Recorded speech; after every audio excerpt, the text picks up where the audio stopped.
In the last class, we began the new chapter, chapter 26, wherein Puranjana goes to the forest for hunting.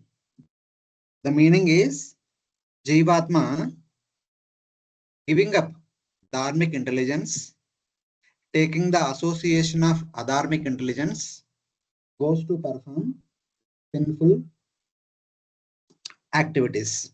Sinful activities are basically kama, krodha, lobha, mada, moha, mastara, or meat eating, intoxication, illicit gambling.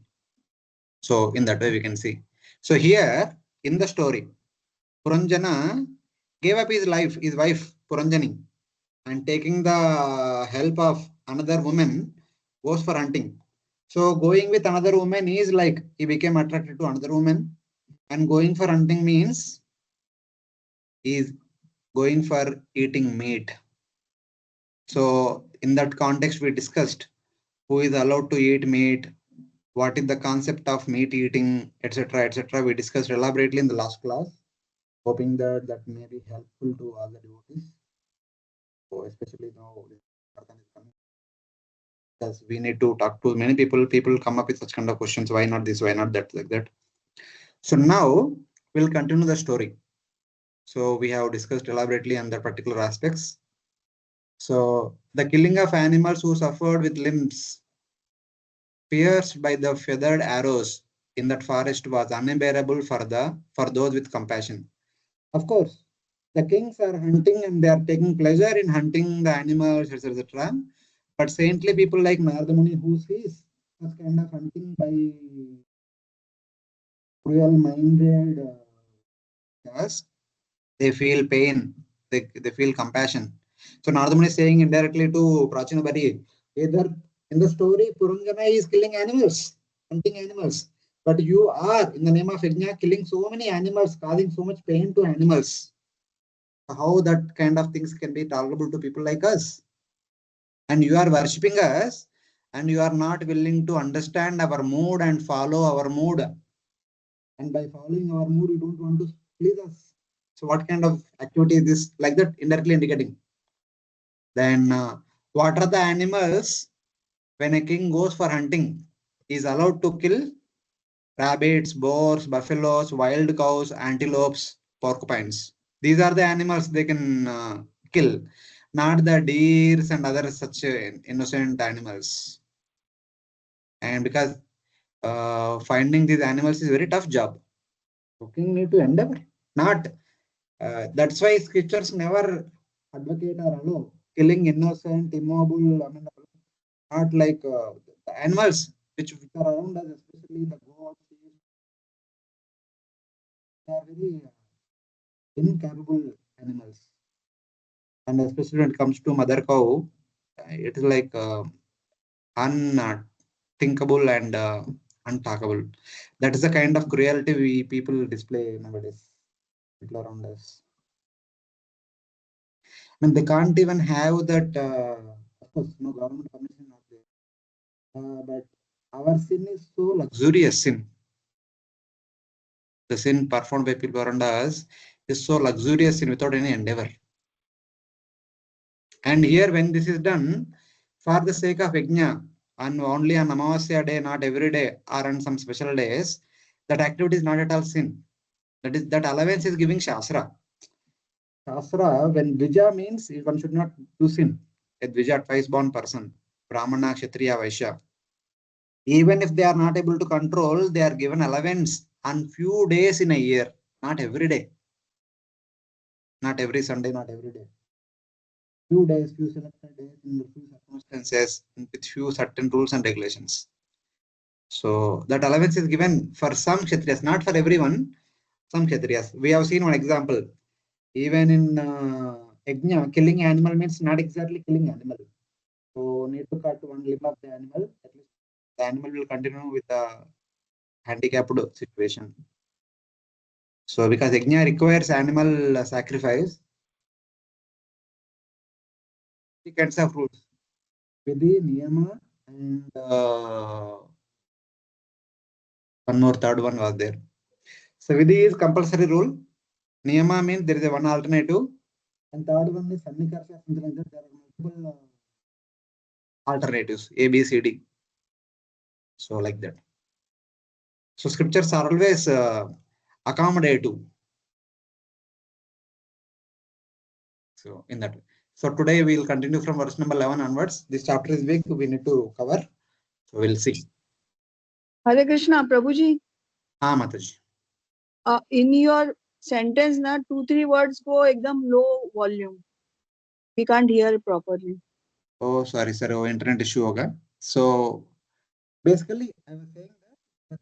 Yes, Prabhuji. One is Now Vidhi, Niyama, and the third one is what's that?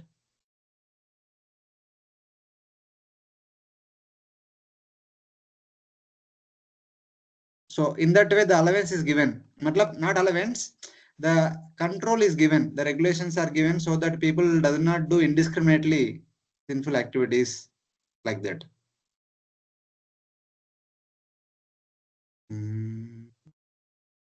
Yeah, this one. Vidhi, Niyama, and Pratisankhya. Parisankhya. So Vidhi means one rule. There is no changes, no alteration. And Niyama is one alternative is given. One can take that alternative and follow that. And Sannikarsha is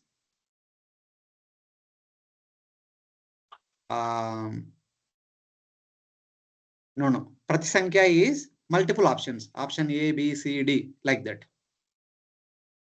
So in that way. Did we cover verse number 11? I think we covered. Prabhuji, I have one question. Yes, Prabhuji. Prabhuji, even in the Charak Samhita, also there are so many mentioned the different types of meats, and different animal and different types of meats. And even this some of this they are Ayurvedic formulation, they use some different means I can say that animals for different diseases. So why is this a bona fide, or whether this have some karma also associated with it? No. There. See, that is there, and there can be some alternative also. The medicinal purposes can be allowed. Maybe in a, if there is no alternative, it can be taken as a medicine, and that is not a sin. Okay. Otherwise, normally, see, there is one thing. Last week, one Mataji was also asked, in cleaning our homes, we kill so many ants, cockroaches, and other insects and all. That is one thing. And now you are talking about the medicine. For medicine, some animal things are used. Generally, जितना हो सकता है उतना avoid करने का. Like Parisankhya or Niyama, there are multiple alternatives are there. Like that, in our medicine also there could be alternative.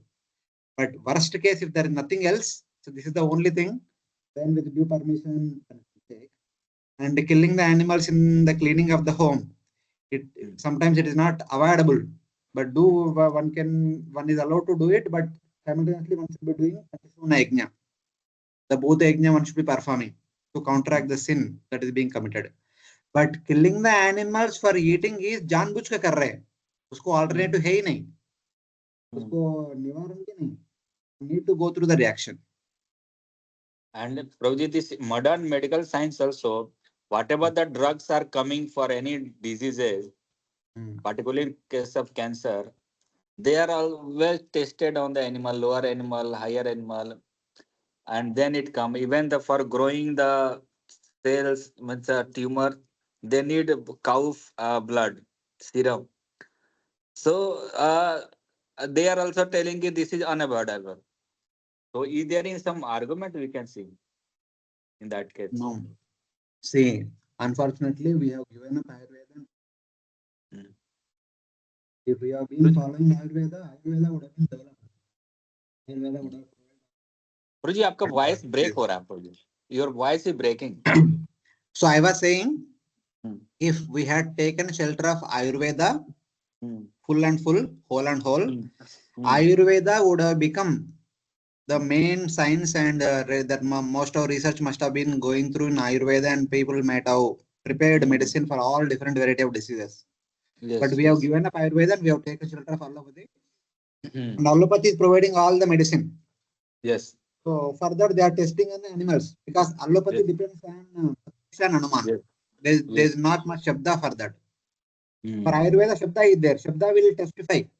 It has Hmm. been tested in the past and you can go ahead with this. Okay. But for allopathy, no prior precedence is not there. So they need to test now. Yes. So that's how it is. So because see, it is like same thing. Because we need it, we take it and we take the responsibility also. Hmm. As you said, na karma comes or not, karma comes. Because we want it, we took it, and we have to accept the karma also. That means if you are whatever the practicing carefully, but you are taking allopathic, that means you have to take the karma of the killing of all the animals. What to speak of allopathy? Anything. Yeah. See, bhakti is bhakti works in conventional platform, but karma That also means, works simultaneously. that means bhakti become only grace of Lord Krishna. Yeah.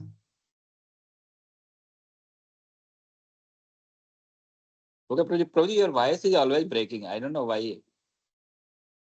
Till now I was hearing Maharaj lecture, everything came nicely. Now suddenly class चालू करेगा तो voice break होता है. Hare Krishna. Yes, Prabhuji, we can't hear. We can't hear some words. We are missing. Oh, sorry. Prabhuji, you may be able to listen to others, but your voice is not coming. It's coming in sine waves. Sometimes it goes up, sometimes it goes down. I am hearing you, all of you, very nicely. That's what I'm saying. I'm keeping. Yeah, Okay. we cannot hear you.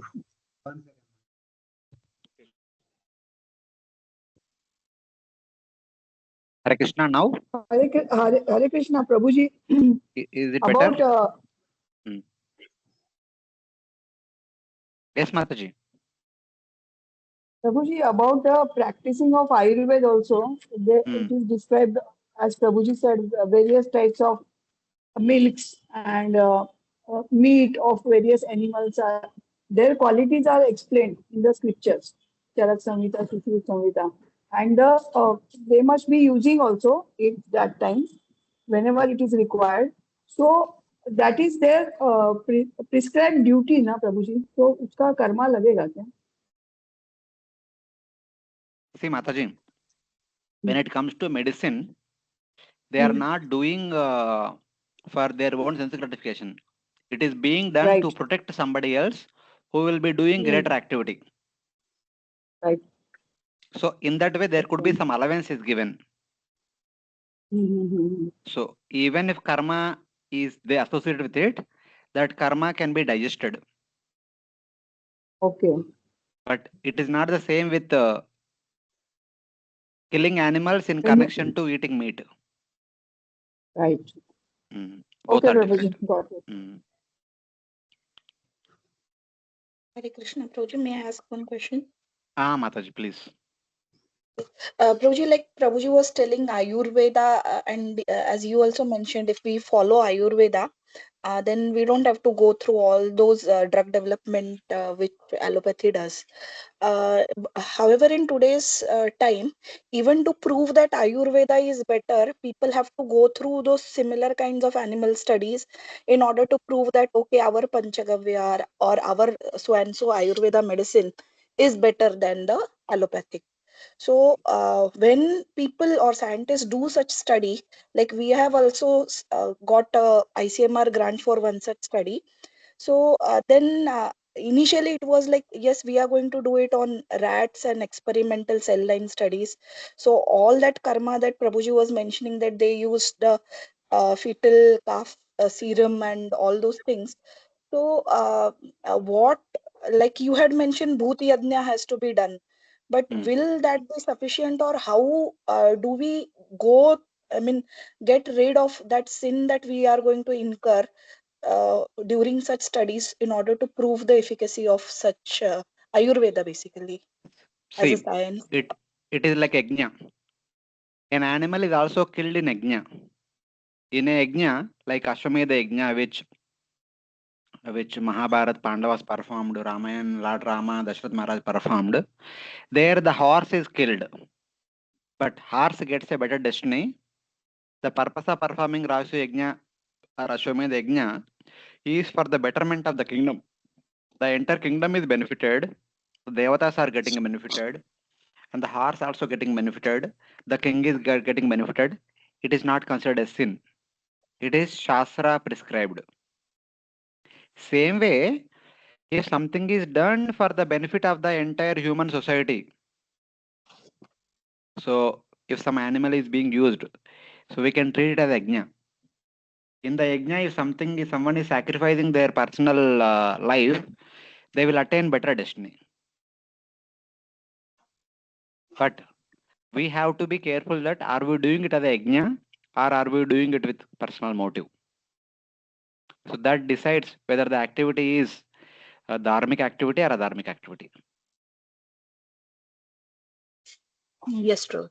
Yeah. Yajnartat karmano anyatra lokoyam karma bandhana. Any activity that we do as an yajna, it does not bind us. But if the activity is done with personal motive, it will bind us. That's all. That is simple formula Lord Krishna gives in third canto, third chapter Bhagavad Gita. Yes, true. Thank Like you. immediately the next he quotes the example. All of us for our sustenance we need to eat food. Yes. But offer to the Lord and take prasadam. Take yajna prasad. Then we are not bound by sinful reaction. If we take without yajna prasad, without offering to yajna, we are bound by the reaction. Same way, whatever activity we do, not only food, even the medicinal activities, if it is performed as a yajna, if it is offered to the Lord and accepted yajna prasad, then it is not a sin. So like that. How to do is a detail, but that is a principle. Sorry, Prabhuji, Hare Krishna. I want to ask one small question. Yes, Mataji. One relative of mine was asking. She had diarrhea and she wanted to have that some Roco tablet or something capsules. तो she said कि उसमें वो jail वो cover होता है उसमें वो animal ये है तो मैं क्या करूँ तो मैंने उसको अल्टरनेटिव दिया लेकिन ये हम लोग भगवान को भी ऑफर नहीं कर सकते तो उसका क्या करें First option is alternative. Second option is if the situation is do or die, take it. What can be done? If we have to survive ourselves, we need to take it. And once we are cured, we need to do the necessary atonement. Okay. So something like that. I mean, it's like somehow or other we need to, I mean, we cannot simply say, oh, I mean, this is containing this one, I cannot take medicine, I will die, but I will not take. So not that. If we not have to preserve our existence, we may sometimes, if there is no other alternative, take with due permission, due regret or whatever. And later on, follow a strict regime of tapasya life so that we can atone ourselves. So in that way, something Okay, we have to do for that. Hare Krishna, Prabhuji. Mataji. That when somebody is operated, that person is given blood. It is whose blood, how you do know? The person operated, he is a Brahmin. And he is giving an Abdul's blood or and Ahmad's blood, or how do you know? That time he has to take the blood only, no, to survive. I don't know, Mataji. इतना detail में कभी analyze किया नहीं. See again, same thing. They are all analyzing regarding the tablet. See, even doctors also don't give, even hospitals also don't give anybody's blood. First they ask, anybody in your family is willing to give blood? Because generally, the family members will have the close blood group. So first preference is to family members. Then they will ask if you can get somebody from your friends and relatives. Third option, they'll go for blood bank. It is not a first option. When first two option does not work, then there is no fourth alternative. Then third option you have to follow. Yeah. Probably a small correction over here. When the blood is taken from the relatives, it is not immediately given. Several tests have to be done, which can take 2 to 3 days. So that is blood from relatives is taken as a replacement, and whatever is there in the blood bank, that is given to the patient. Oh, like that? I don't know that. Yes, Because yes. Yeah. Again, Yeah. same principle. I mean, we don't know if it is, we don't know. First, survive yourself and do the needful. Basically, if we are surviving, utilizing all such things, the medicine which are produced by testing on the animals or blood from other people who have been attached to eating meat, etc., we can say something. But having survived using all these things, what we are going to do? If we are going to enjoy, we get double sinful reaction. But if you are going to utilize that survived body for serving the Lord, there is a possibility of, because by performing bhakti itself is tapasya, that tapasya will burn away all these sinful reactions. So in that way.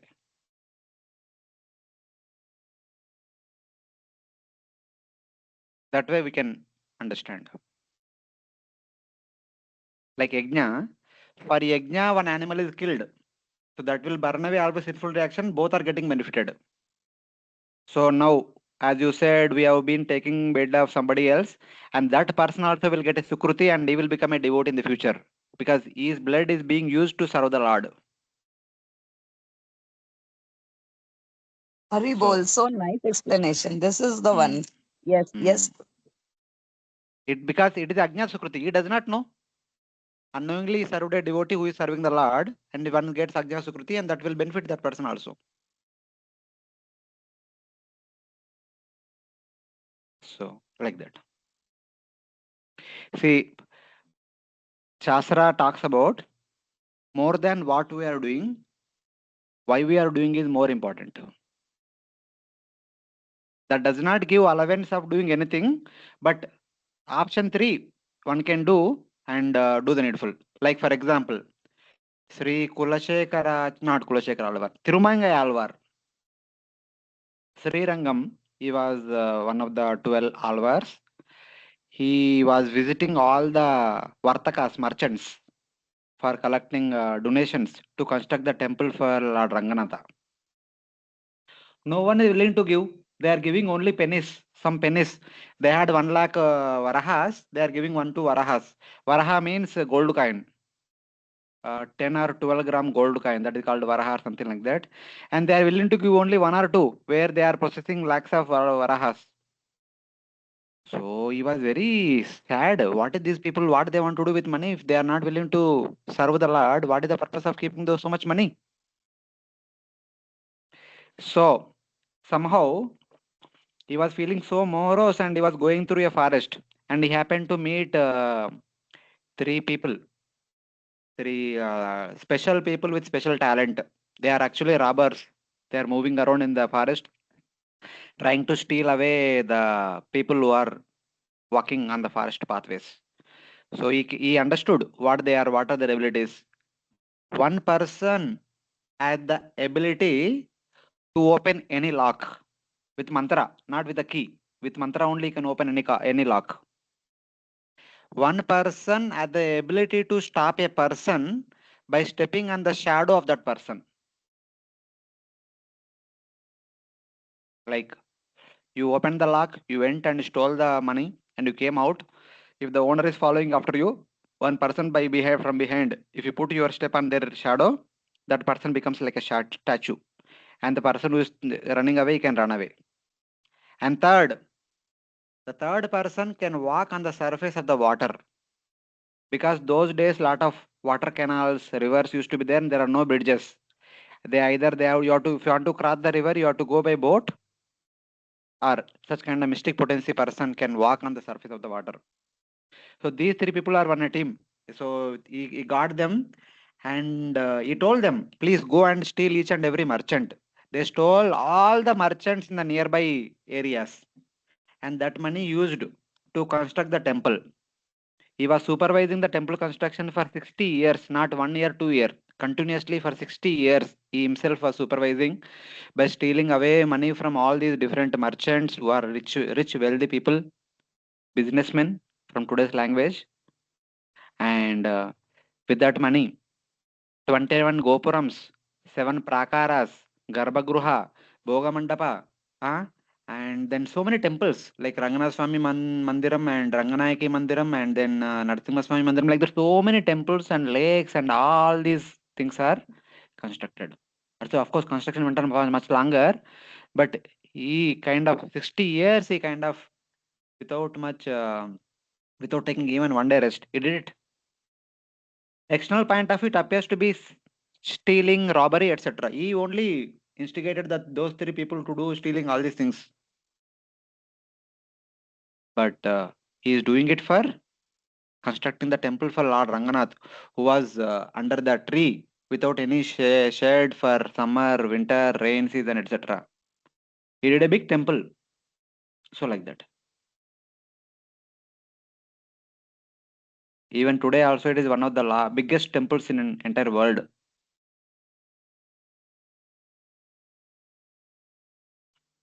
So in that way. But that is final alternative. He did not do it in the beginning. When there is no other recourse, he did it. There are no one is giving charities, no king want to patronize. So he did it.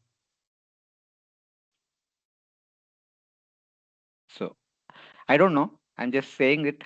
Yeah, we should not take it as allowance, but it is a final recourse. And he being a sannyasi, he did not use even single penny for himself. It is all used for temple construction. So in that way.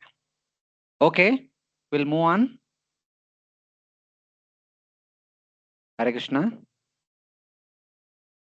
Yes. Hare Krishna. Yeah. Tatakshutrar parishranto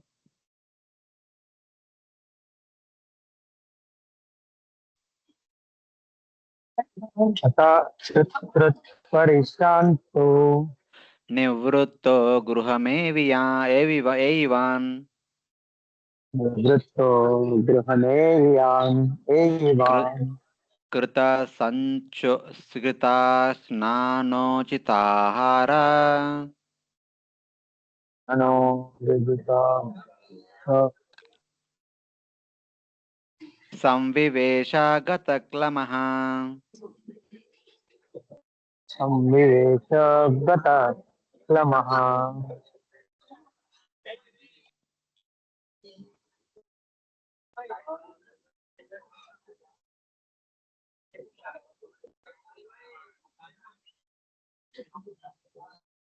Prabhuji, read the translation. We are not able to hear you.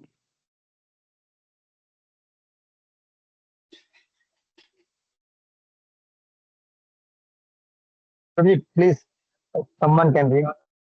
Okay. We'll only read.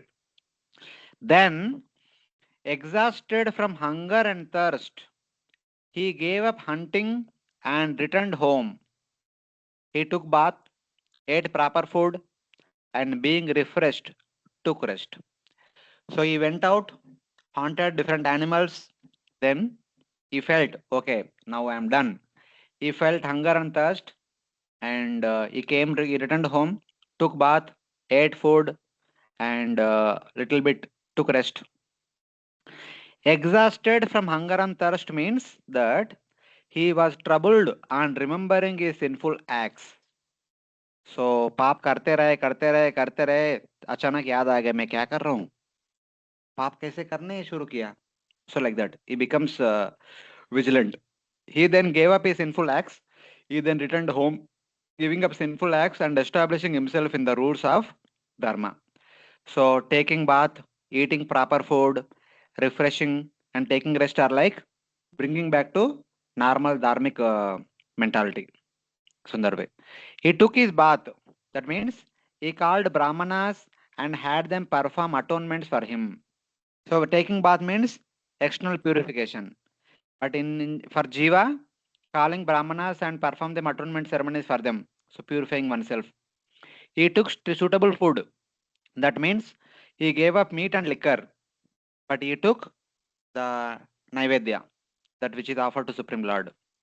He took rest, means he was somewhat study. He was study and contemplating on how to execute dharma only, not to do sinful activities. So like that. Taking rest means staying away from sinful activities. What was that verse in Bhagavad Gita, chapter 6? या निशा sarvabhutani pasyan jagriti samyami.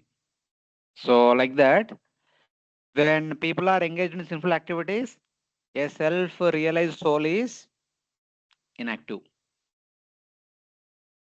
When people are taking rest, a selfless soul is performing devotional activities or something like that. So basically, performing sinful activities and performing bhakti activities. So one is rest, one is action. So in that way.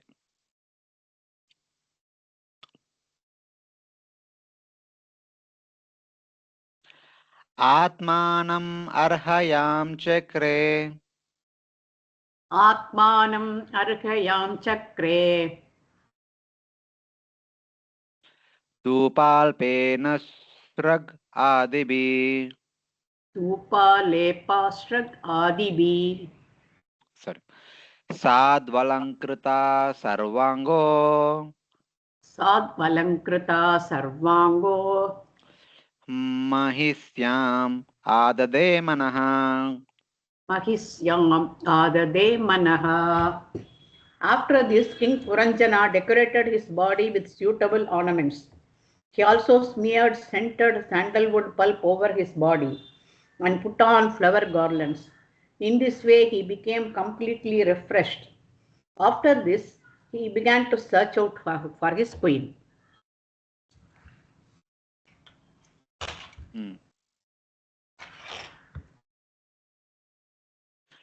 He worshipped himself with incense, ointments, and garland. With well-groomed body, he then remembered his queen. Honoring devotees, sages, and wise men, he purified himself internally by hearing various instructions on dharma and knowledge. How to honor devotees?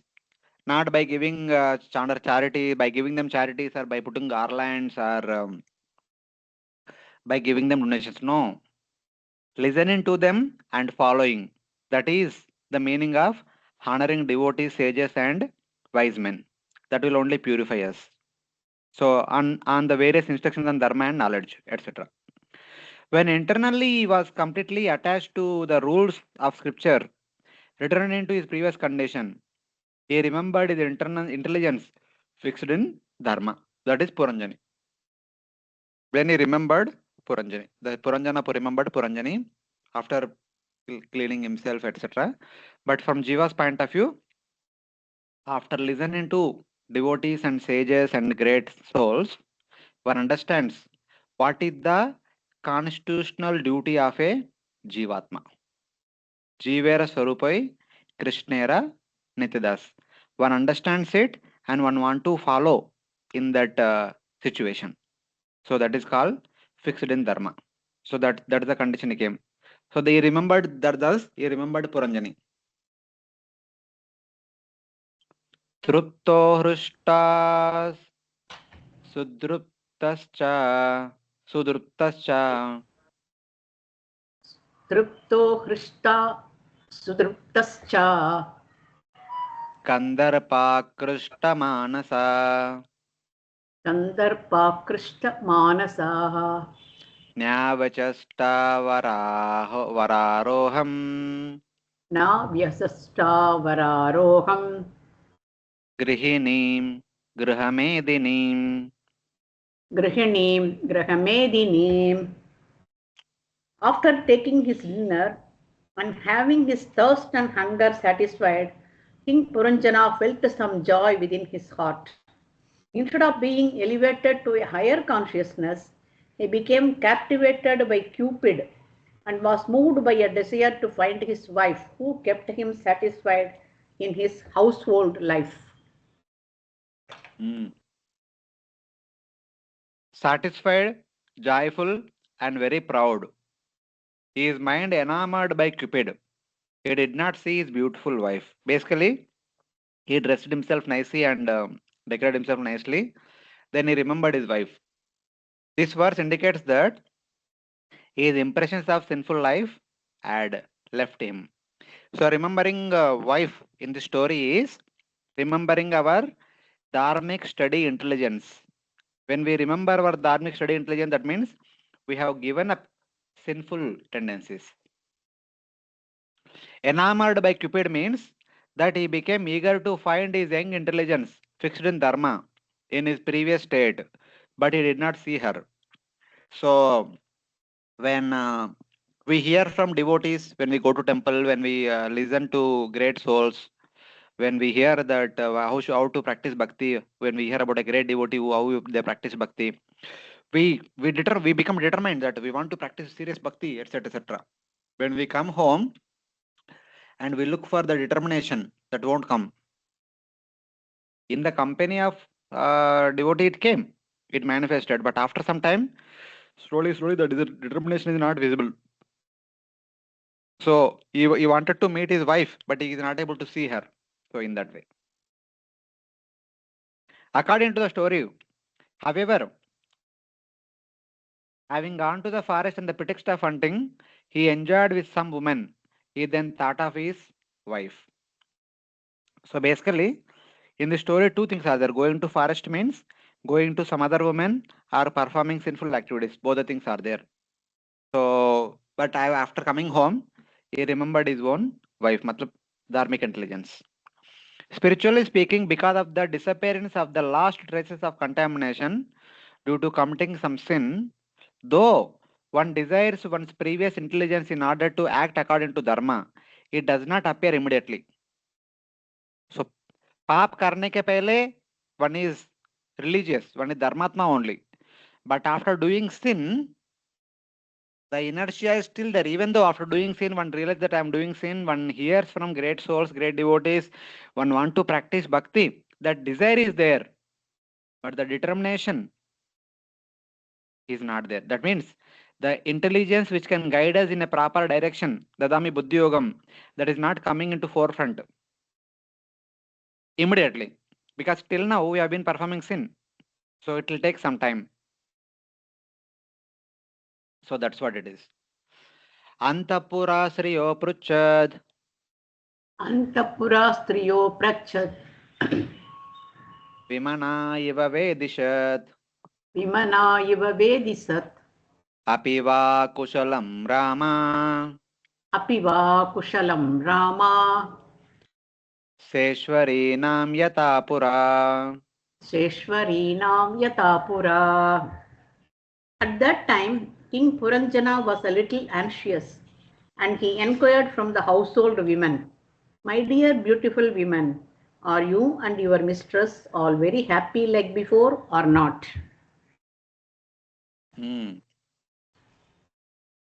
Unable to find his wife, he is inquiring with the ladies in the palace, other ladies. King Prachinabarhi, somewhat dejected, he asked the women of the household, "Oh women, are you who attend my queen in good health as previously?" First he is asking the ladies, is everyone is okay? Is all of you okay? Because he was suspecting somebody is not okay, my wife might be attending to them, something like that. Otherwise, if they are all okay, they will be attending to his wife, they will know the whereabouts of his wife. That is understanding. Are you who accompany the queen well? So in that way. Na tatai tarhi rochante. Na taitarhi rochante. Gruheshu gruhasampada. Griheshu grihasampata. Yedi nasyad grihe mata.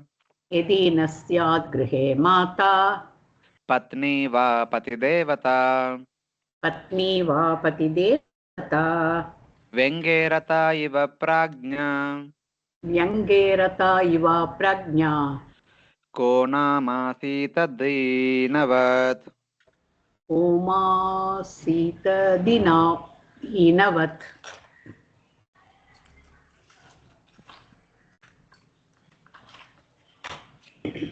King Puranjana said, "I do not understand why my household paraphernalia does not attract me as before.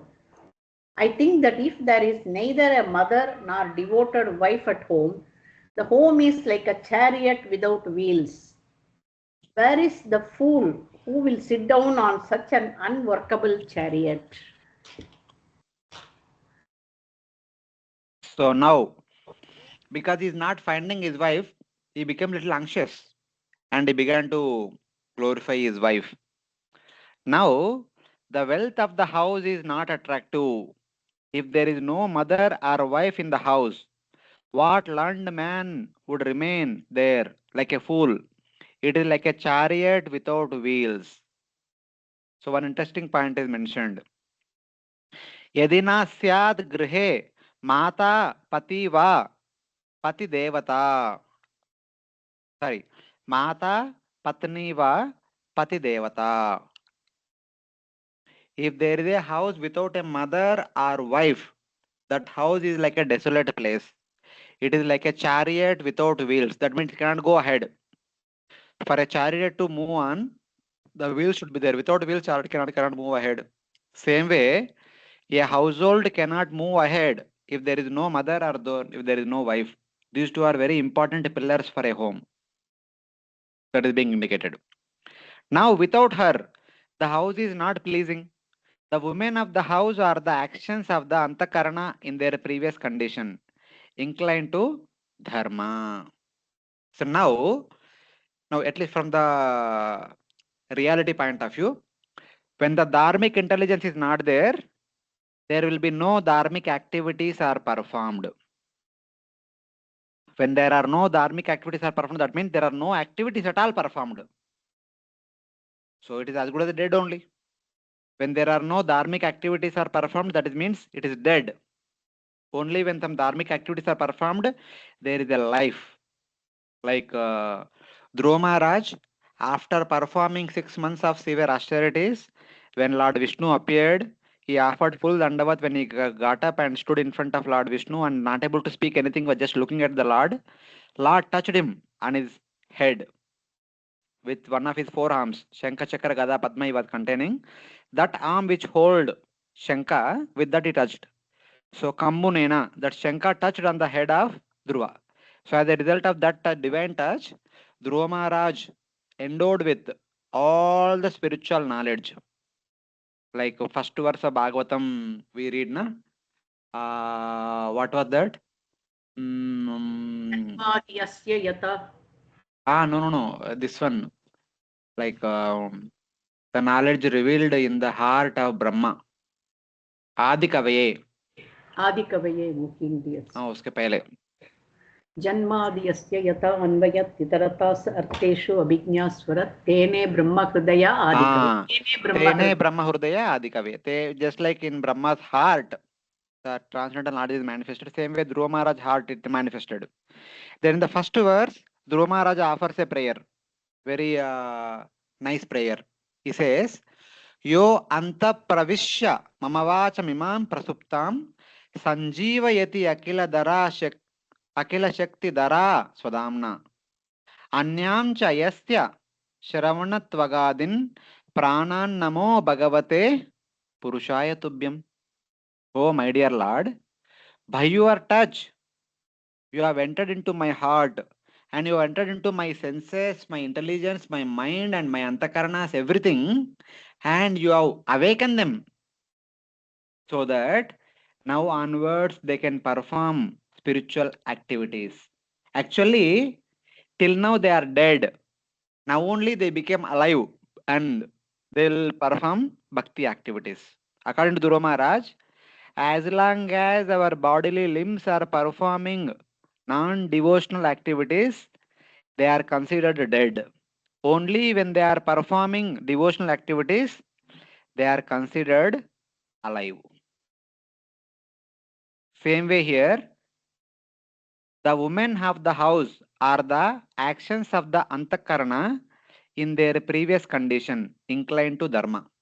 So when our senses, jnanendriyas, karmendriyas, man, buddhi, ahankara, chetana perform dharmic or devotional activities, then we can say that they are all alive. Otherwise, if they are only engaged in sinful activities, they are dead. Because that will lead to death. Sinful activities lead to death and rebirth, death and rebirth. Devotional activities lead to entry into spiritual world. That is not called death. That is called actual live activities. Sanjeevayati Akila Shakti Dara Swadamana. So your touch is acting like Sanjeeva. Sanjeev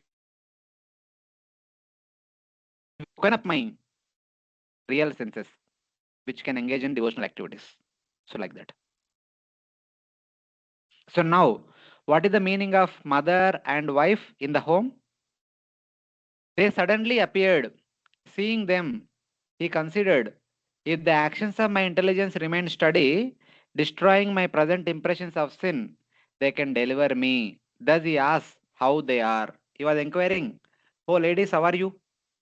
The ladies here are basically 5 jnanendriyas, 5 karmendriyas, mind, etc.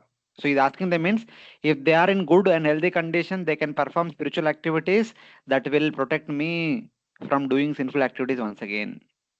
That was his intention. Now the question is asked, but you should become happy by enjoying material objects.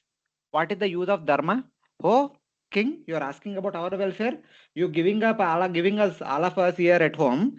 You went to forest. You went with another woman to perform another activities. You have been sporting with another woman. So you must be happy doing all those sinful activities. Why are you remembering us once again? The answer is the first line of the verse answers. Now the forbidden objects do not give pleasure. Then he says that no. In my ignorance, I thought the sinful activities will give me pleasure, but now I'm in knowledge. Now those sinful activities are no more pleasurable to me. I don't want to look at them. I don't want to go there. Like that, he is trying to appease these ladies, the dharmic senses. So he says now the meaning is the mother is bhakti to Lord Vishnu. In a home, both mother and wife should be there. Then only the home is home. So who is mother? Mother means bhakti to the Lord Vishnu. Wife is good intelligence endowed with dharma. So wife we can say varna ashrama dharma. All dharmic activities that a household are supposed to do without delay or without any negligence. So wife is equal to execution of varna ashrama duties, especially in the household order. And mother represents the Bhakti Devi. Respect to Supreme Lord, surrender to Supreme Lord, and serving the Supreme Lord. So that means just like a home without a mother and wife is like dead home, not a proper home. Same way, without bhakti and without varnashma duties, one's life is also improper. Both are required. So in that way, these two are nicely connected. So Venge means without wheels. Hare Krishna, you're able to follow this? Yes, sir. Yes, Prabhuji. Yes, Prabhuji. Just like Yes, from the very birth, mother teaches us everything. What to do, how to do, and what is important, what is not important, what is good, what is not good, like that. Bhakti teaches us what is the purpose of life. And in order to execute the day-to-day society activities, we need company. We cannot do alone. So wife will accompany one in the execution of day-to-day activities. So in that way, wife represents varnashrama duties and her mother represents bhakti. So in one sense, we can say mother represents Guru Parampara, who is teaching us bhakti, and varnashram duties are executed in the company of wife and all. So in that way.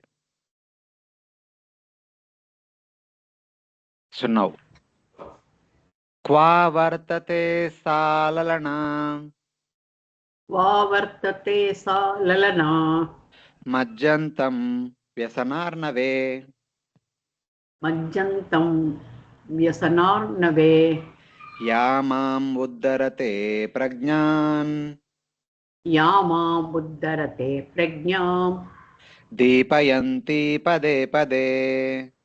deepayanti pade pade.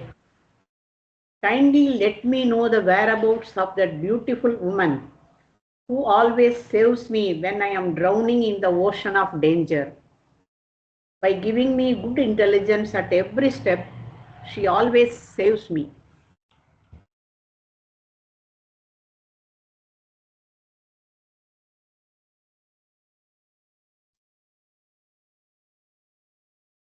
He's asking about now. Till now he was asking about the welfare of the ladies. Now he's asking about the whereabouts of his wife, Puranjani. Where is this woman who enlightens my intelligence, who delivers me at every step when I am drowning in the ocean of samsara? Where is that lady who is always guiding me in proper direction? Now I can't see her. Like that is asking. Where is she?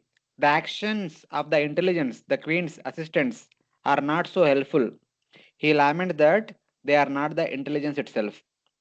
So basically, he asked about their welfare. They kind of said something, but still, he says, anyway, you are all subservient to her only. But where is your mistress? Where is the queen? I could not find her. Like that, he's asking. Rama Uchuhu. Rama Uchuhu. Naranata na janimas. Naranata na janimas. Tvatpriyaya dvyavastiti. Tvatpriyayat vyasyati. Bhutale niravastare. Bhutale niravastare. Shayanam Pashya Shatruhan. Shayanam Pashya Satruham. All the women addressed to the king, O master of the citizens, we do not know why your dear wife has taken on this sort of existence. O killer of enemies, kindly look. She is lying on the ground without bedding. We cannot understand why she is acting this way. When the ladies were inquired about the queen, the ladies are saying, O king, O killer of the enemies, we do not know what your beloved has decided to do. See her lying on the ground without bedding. So now, Puranjani was not sitting on the sofa or not sitting on the bed. Instead, she is sitting on the bare floor. Not even sitting, she is lying down on the bare floor. Niravastare means without bedding. His heart is her floor bed. She has given that up. The intelligence endowed with dharma is lying on the ground. So because the king did not accompany his wife along with him to the hunting. Instead, he has given her up and took another lady and went to forest to hunt. So she felt as if neglected. She felt as if not valid, not valued. And she thought, what is the use of my existence? So she kind of fell on the floor and lying down, crying, something like that, because of her dejection.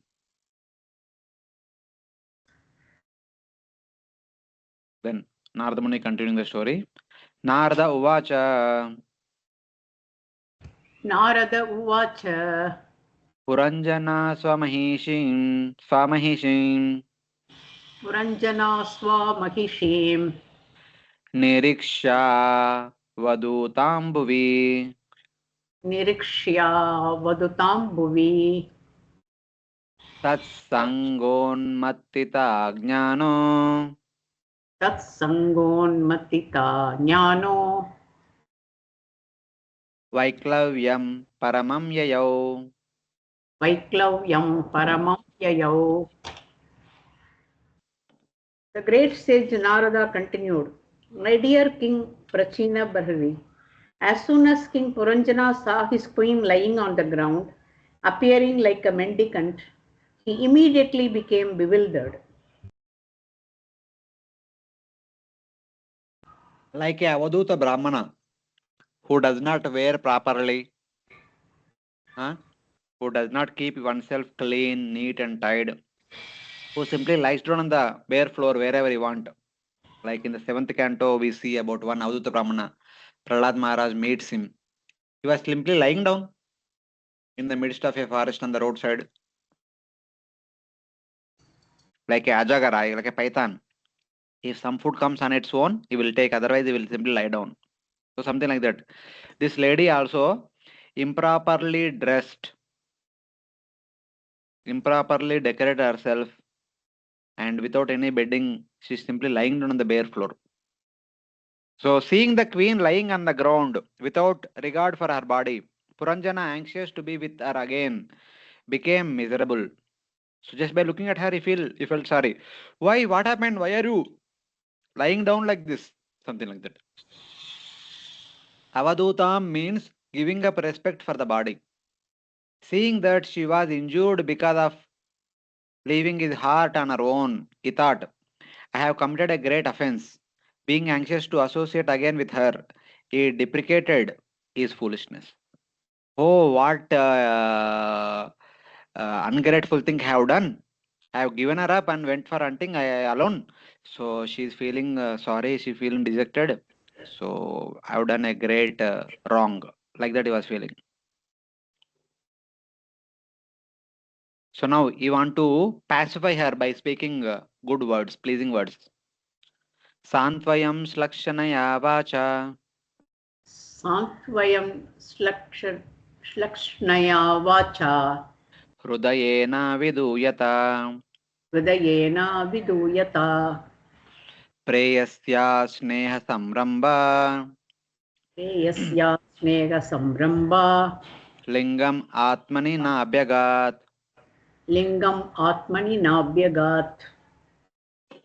The tongue with the aggrieved mind began to speak to his wife with very pleasing words. Although he was filled with regret and tried to pacify her, he could not see any symptom of anger caused by love within the heart of his beloved wife.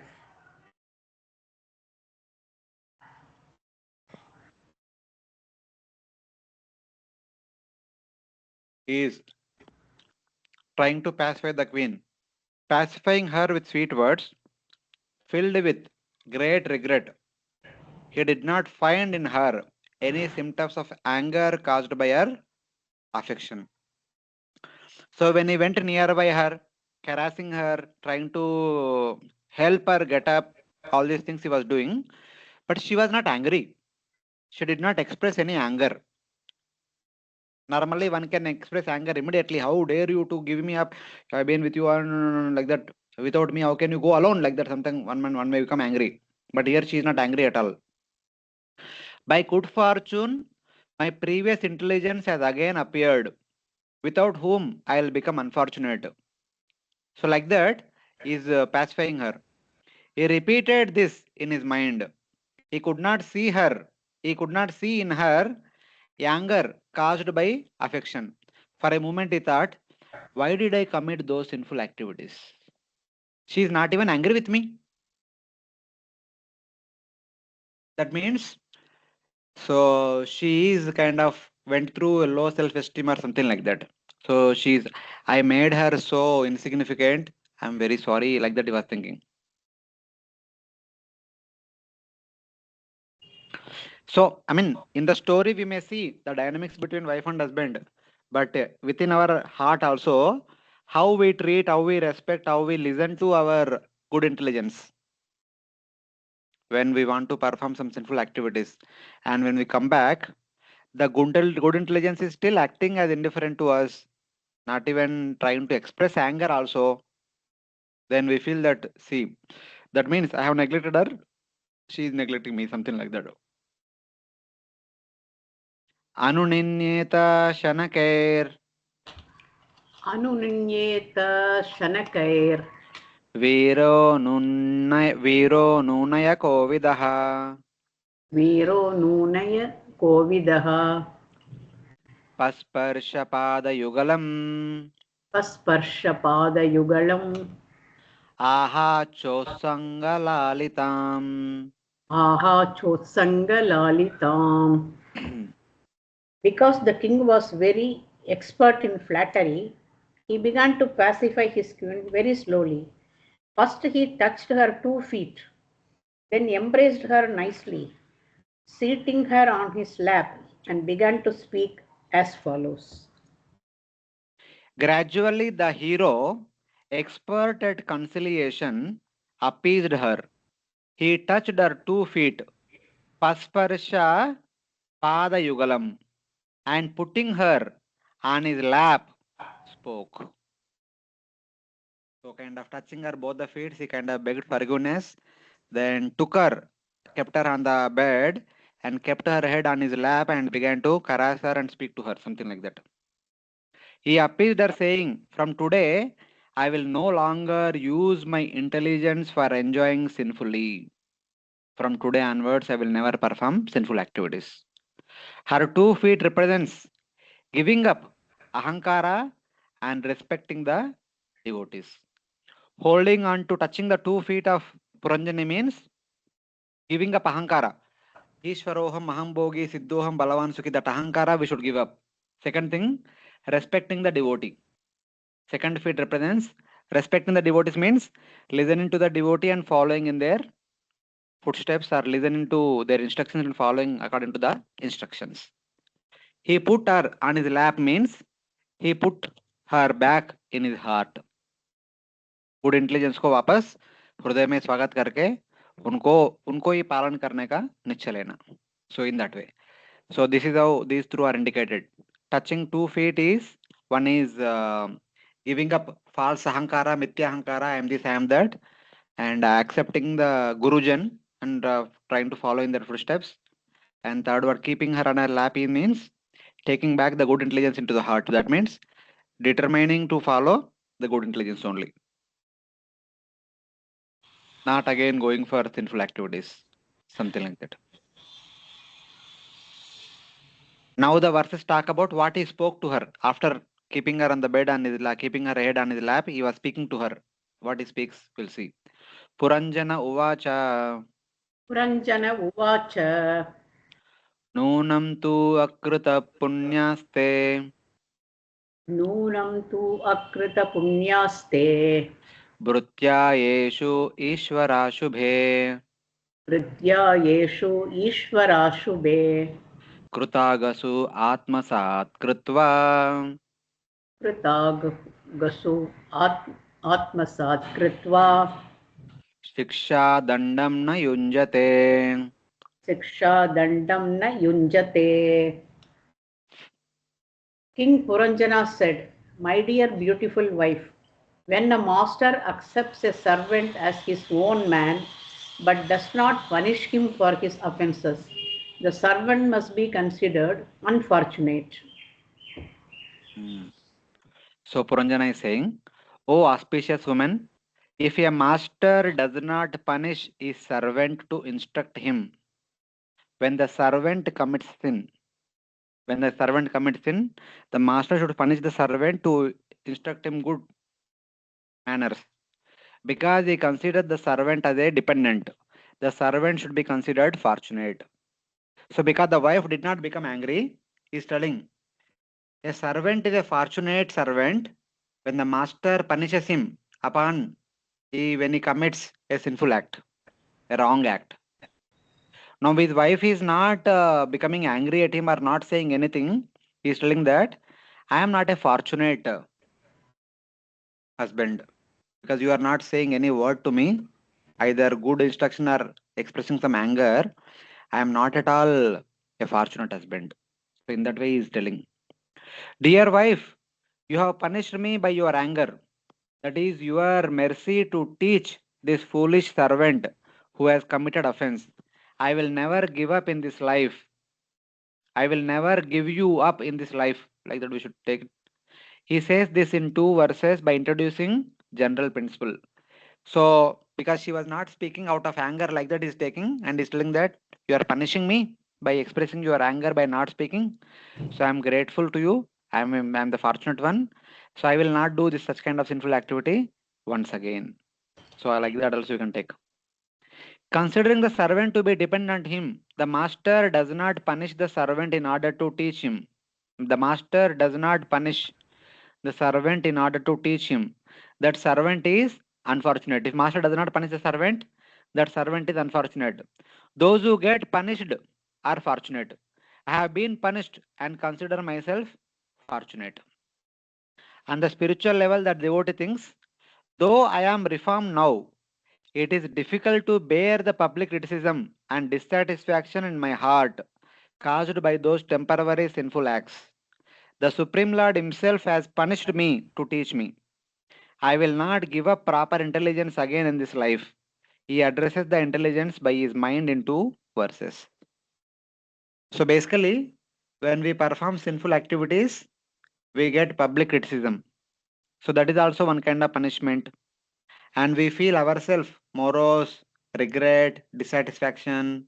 They are also one kind of punishment. These are all coming from internally. So that is kind of punishment to a servant from the master. So that time one decides that I should not do such kind of sinful activities hereafter in the future. Something like that. Hare Krishna, all of you are following? Any questions? Yes, Prabhuji.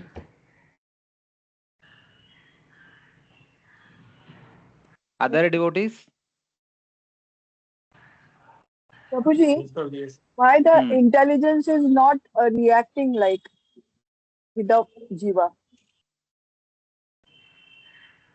Can you repeat your question? I could not follow.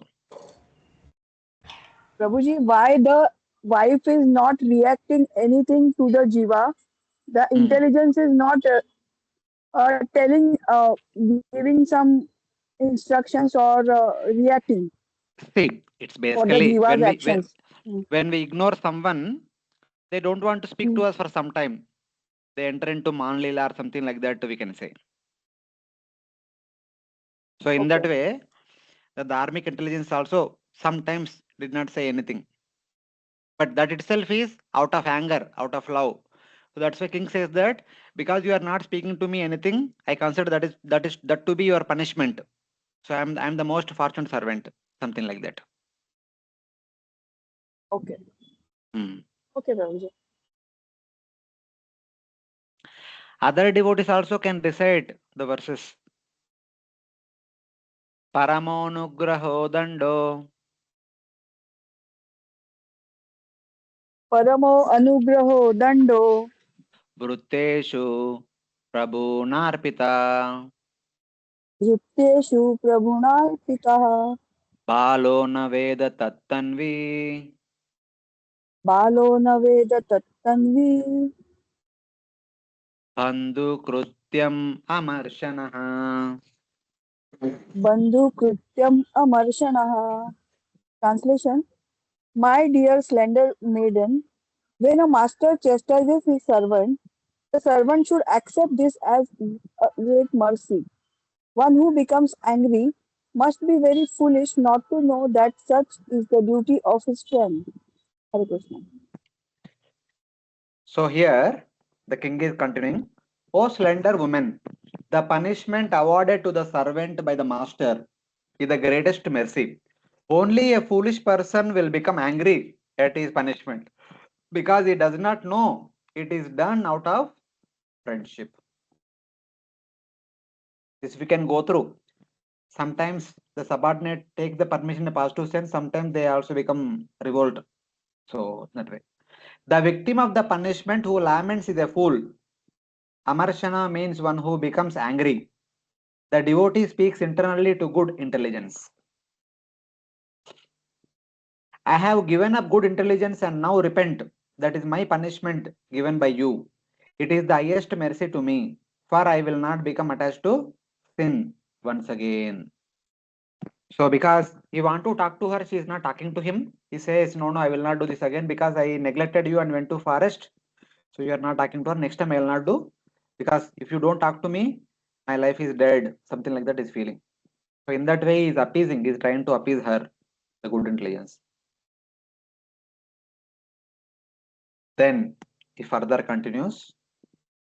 Tatvam mukam sudati subru anuraga bhara.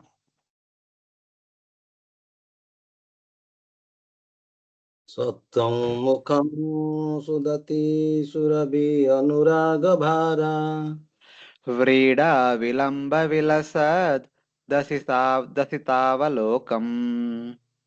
Yukta विलासा दशिधद्वलोकम् Neelalakalibirupaskrutam manu unnasamna. लीलाल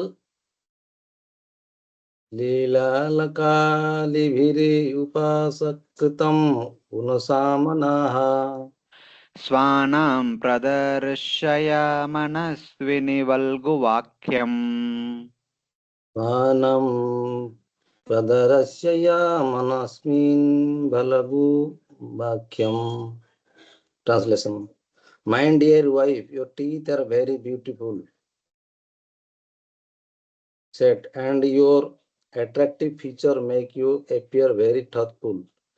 Kindly give up your anger, be merciful upon me, and please smile upon me with loving attachment. When I see a smile on your beautiful face, and when I see your hair, which is as beautiful as the color blue, and see your raised nose, and hear your sweet talk, you will become more beautiful to me, and thus attract me and oblige me. You are my most respectable mistress. Hare Krishna. Yeah. Here he says, "Oh beautiful woman, show your face with beautiful teeth, eyebrows, and nostril, with sweet words and languid, bright, smiling glances, indicating attachment and shyness, decorated with black locks like a swarms of bee." Basically, she was crying, hiding her face. He is requesting her, please, please show your beautiful, happy face. So, in that way, having given punishment, now give mercy. You are my mistress. You have languid, bright, smiling glances showing attraction and shyness and sweet words.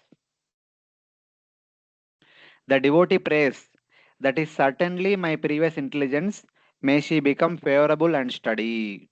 So my previous intelligence is not speaking to me.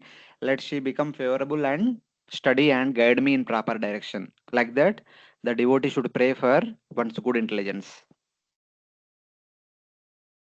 Then he further continues. Tasmin dadedamamaham tava veera patni. तस्मिन् ददेदमहं तव वीरपत्नी योऽन्यत्र भूषणकुलात् कृतकिल्बिषस्त्वम् यो अन्यत्र भूषुरकुलात् कृतकिल्बिषैतम् पश्येन वीतभयमुन्मुदितं त्रिलोक्याम् पश्येन वीतभयम् उन्मिदितं त्रिलोक्यम् अन्यत्र वै मुररिपोर् इवरत्र दासात् अन्यत्र वै मुररिपोरितरत्र दासात्. O hero's wife, kindly tell me if someone has offended you. I am prepared to give such a person punishment as long as he does not belong to the Brahmana caste. But for the servant of Muraripo, Krishna, I excuse no one within or beyond these three worlds. No one can freely move after offending you, for I am prepared to punish him. Hare Krishna. Yeah. O wife of a hero, except for the Brahmana and Vaishnava. So he is telling that, O wife of a hero, except for the Brahmana and Vaishnava, I'll punish anyone who has offended you.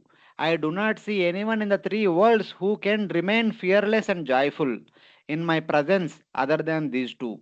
So now he's kind of, because in order to pacify, he is saying that in my absence, somebody came and disrespected you, somebody came and behaved in an unrighteous way. Tell me whoever it is. Other than Brahman and Vaishnava, anyone, I can punish them. I can send them to the abode of Yamaraj. So like that, he is telling to her. That means he is expressing his love towards her. So in that, like that, we can take. Oh, wife of a hero, you are the wife of a king. I will punish whoever has offended you because I belong to you. I am dependent on you. But I do not have power over the Brahmanas and the servants of Lord Vishnu, that is Vaishnavas.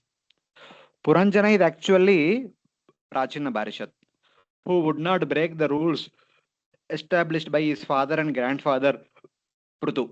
The rule was Prutu Maharaja's order was unchallenged anywhere. He had authority over the entire Bhumandala except the Brahmanas and the Vaishnavad. Anyatra Brahmana Kulad, Anyatra Achyuta Gotraha.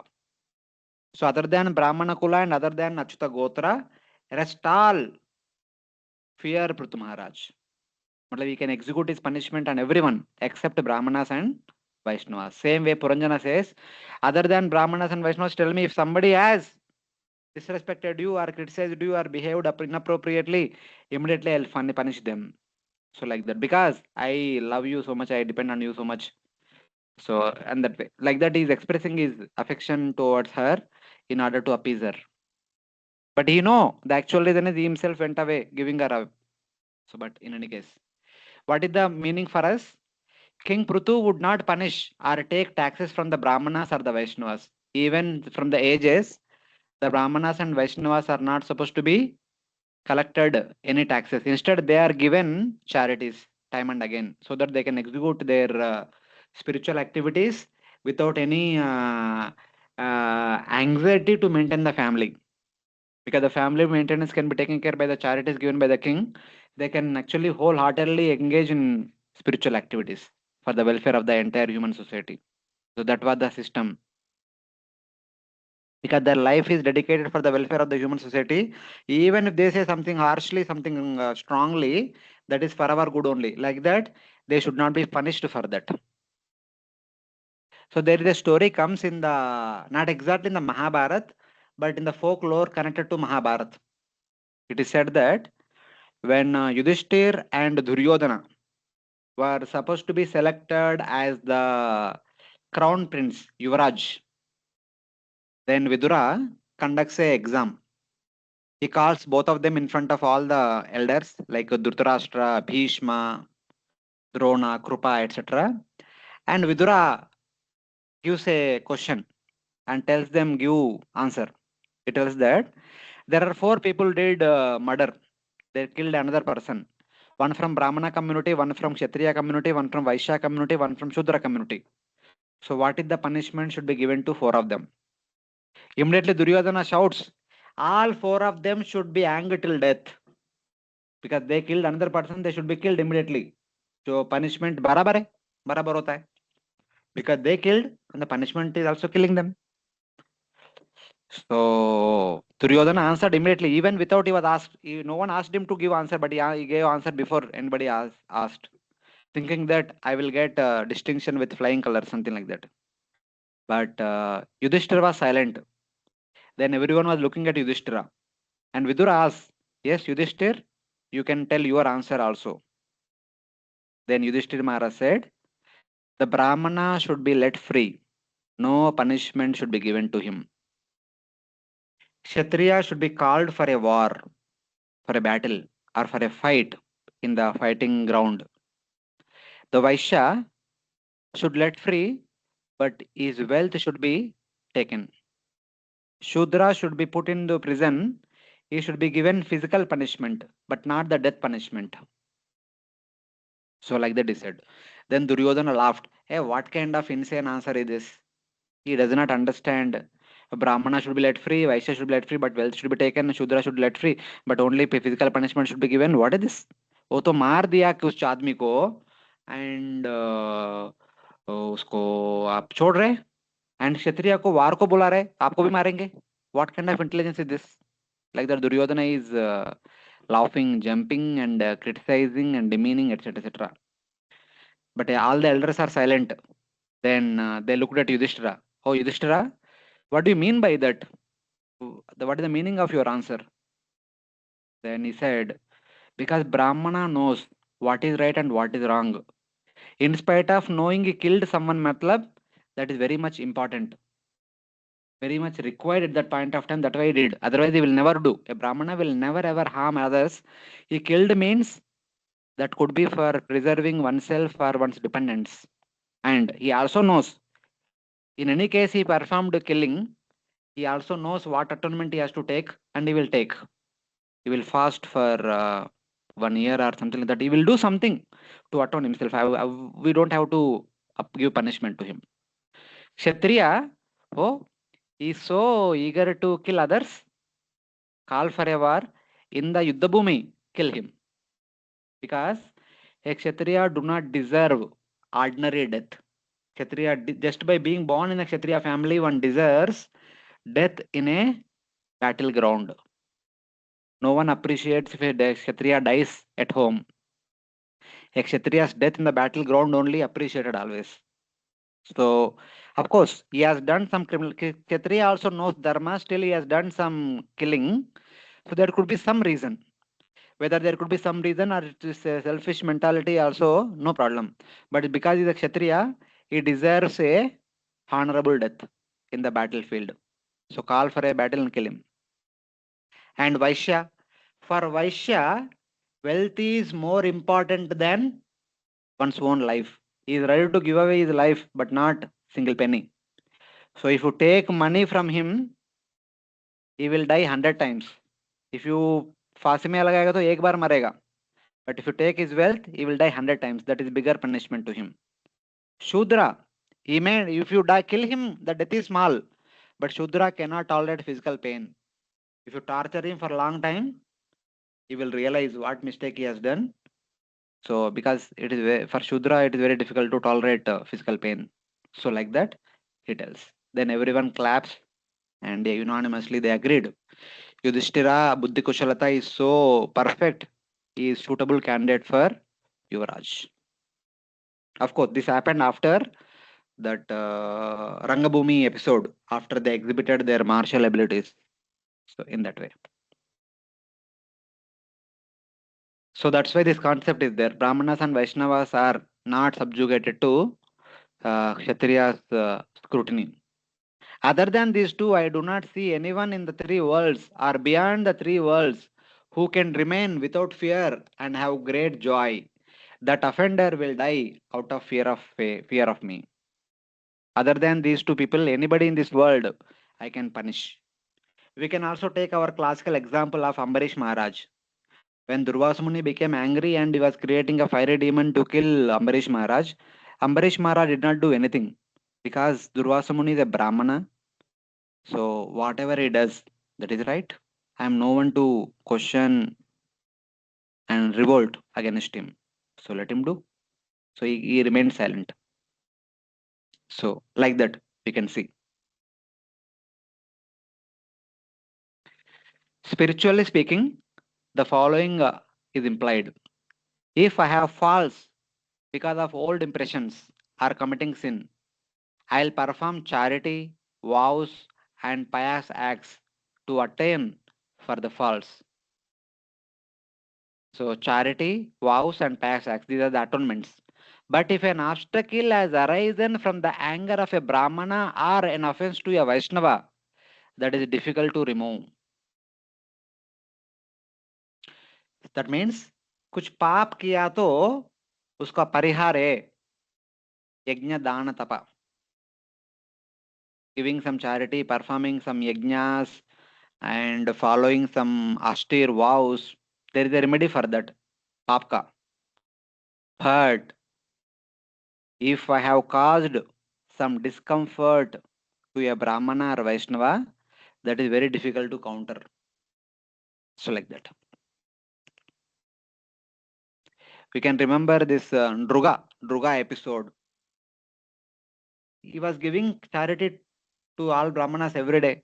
At one point of time, unknowingly, one cow returned. It was given to a Brahmana yesterday. In the late night, the cow came back to the Goshala and joined the old cows. The next day morning, again, the king gave charities to many other Brahmanas, and this cow was also given charity.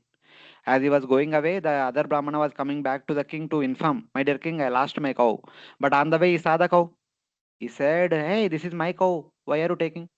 The new Brahmana said, "Oh no, the king gave me charity just now." Then first Brahmana said, "No, king gave me the charity yesterday." So then both went to the king. The king understood. He made a mistake. He requested both the Brahmanas, "You please, both of you leave that cow. I'll give you 10,000 cows in exchange."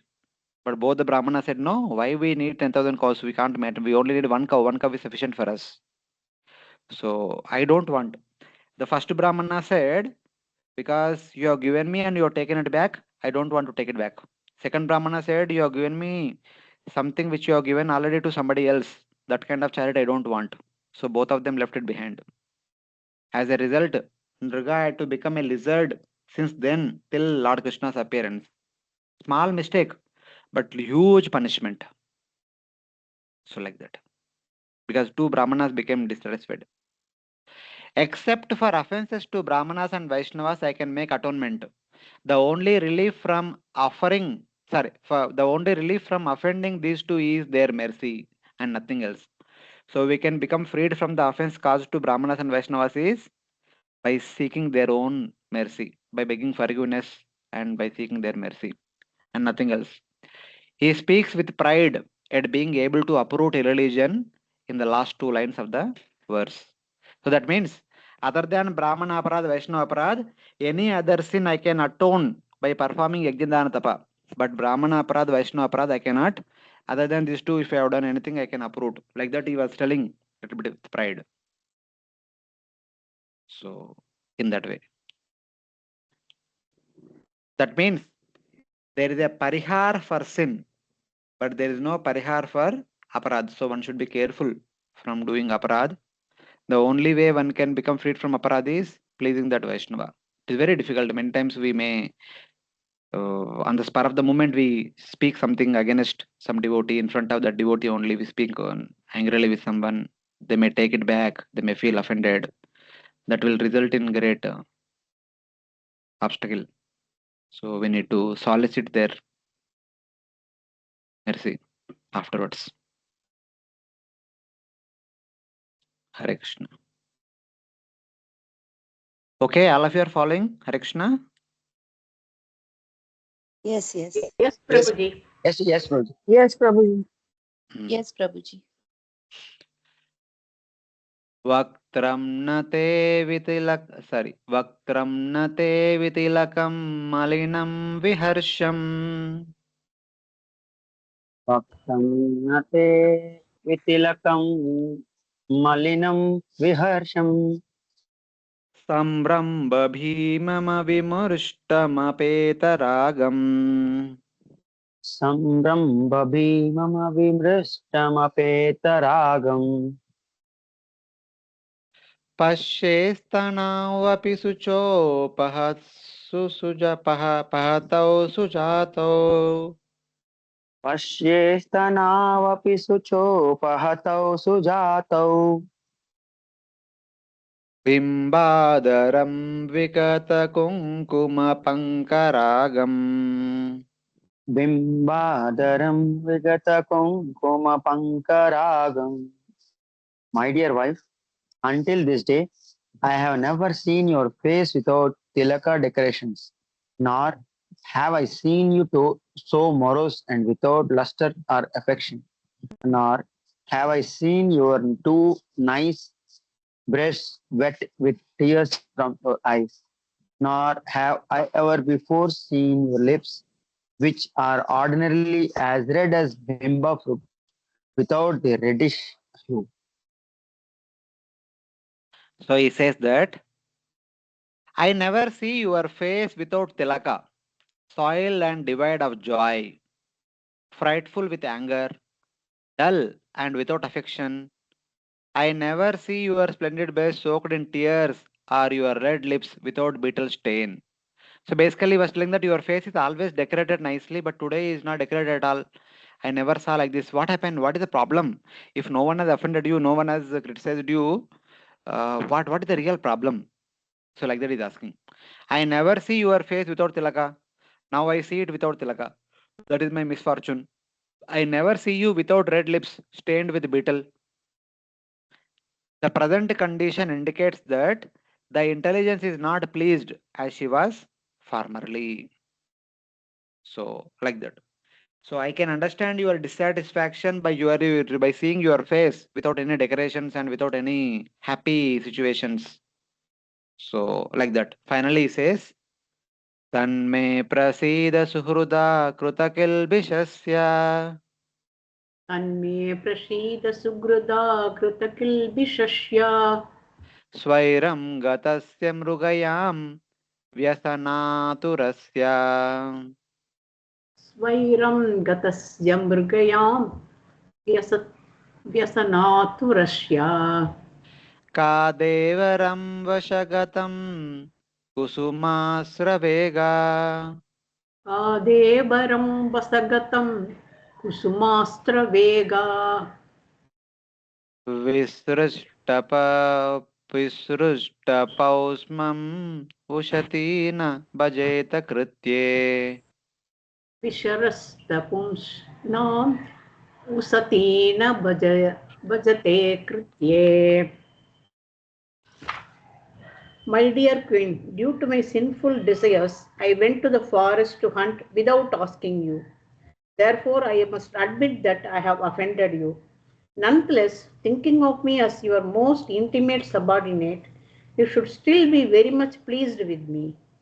Factually, I am very much bereaved, but being pierced by the arrow of Cupid, I am feeling lusty.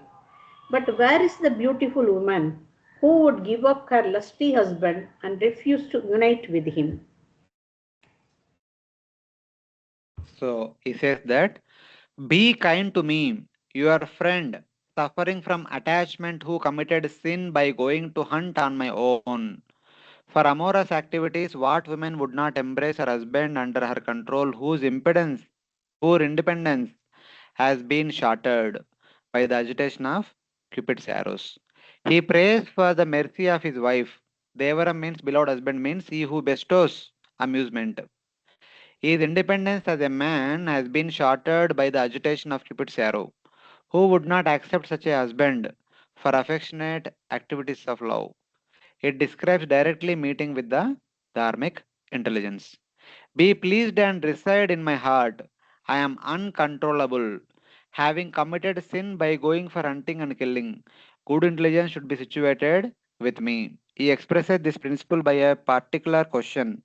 Just as a woman does not give up her husband who has done wrong, so intelligence should not give me up. Oh, good intelligence, do not give me up. So basically, now I am completely surrendered unto you, unto such a surrendered person. How can you be indifferent? How can you give him up? So like that. Even though unknowingly I made a mistake, but I promise you that I will not make any mistake hereafter. Like that, he kind of promised, and he soliciting the mercy of the wife. So in that way. So basically soliciting the mercy of good intelligence.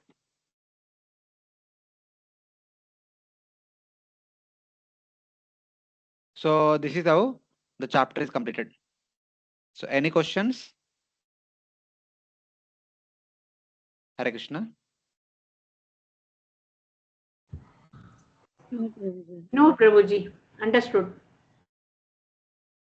Okay. So now, what did the queen do? Of course, he said, he promised, no, this is my first time. I made a mistake. And hereafter, I will not make any mistakes. So this mistake also happened in due course of their life, because they were living happily, performing the army activities. Everything is happening nicely. So one day he went here and there like that. Might have happened, sometimes it may happen, but one sinful activity has been indicated here once. Then he promised his wife that no, I will not do sinful activities. Now both of them continue to live in that family happily. But one day they'll come to old age. All of us, we may live in a proper situation, but one day old age will come. After old age, death will come. So these two are described in the next chapter. The 27th chapter talks about Puranjana enjoys life, but while he was enjoying the life, Chandavega attacks the city, and Kalakanya also attacks Puranjana. Chandavega means disease, Kalakanya means old age, Jara, Vyadi.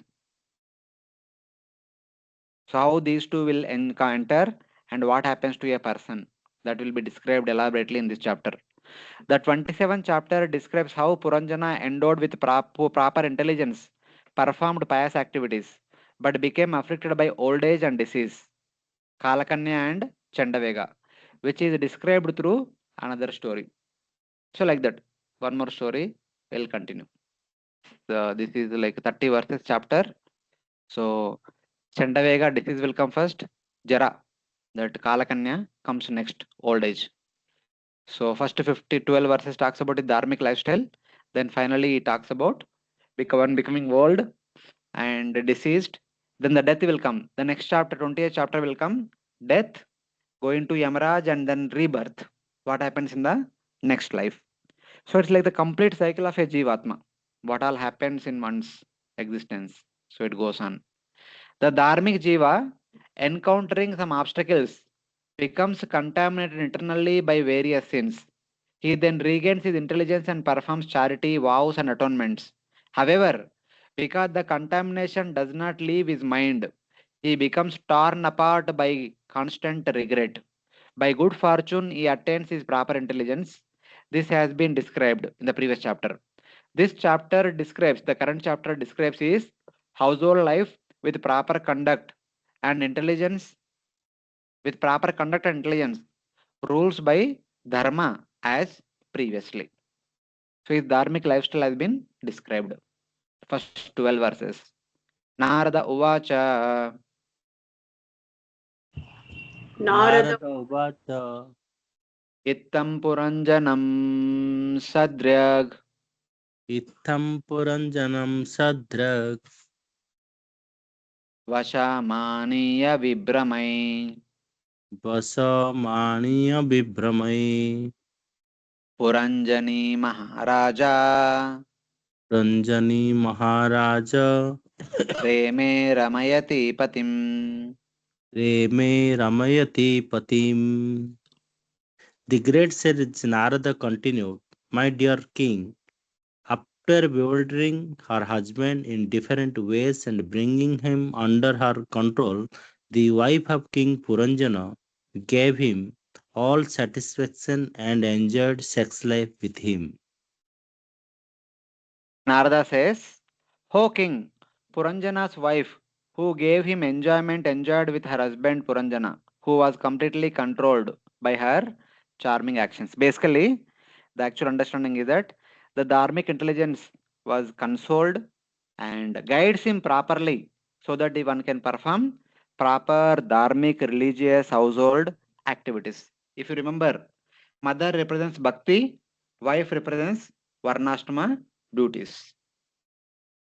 So, more or less, in this chapter, in the beginning part, in this entire part, he was performing dharmic, religious, varnashrama duties as per one's household order, current situation.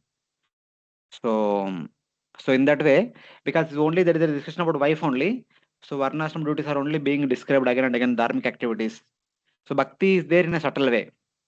So, he was not doing bhakti activities in a foreground. So, like that we can take. He was controlled completely by her affectionate actions.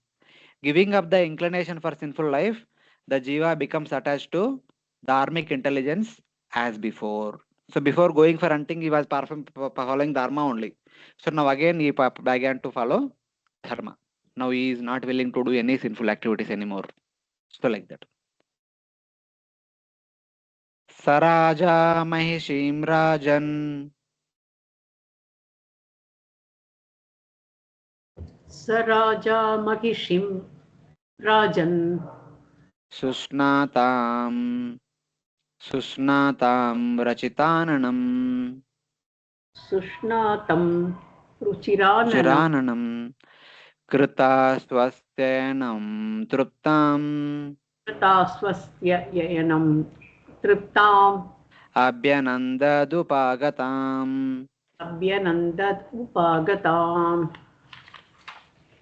The queen took her bath and dressed herself nicely with all auspicious garments and ornaments. After taking food and becoming completely satisfied, she returned to the king. Upon seeing her beautifully decorated and attractive face, the king welcomed her with all devotion. O king, the king welcomed the satisfied queen with attractive face who had bathed, dressed auspiciously, and then approached him. So basically, when the king promised that, I promise you, hereafter I will never go out and perform sinful activities. Then the queen became satisfied. She got up, went and took bath and wore fresh clothes and decorated herself nicely and came in front of her husband.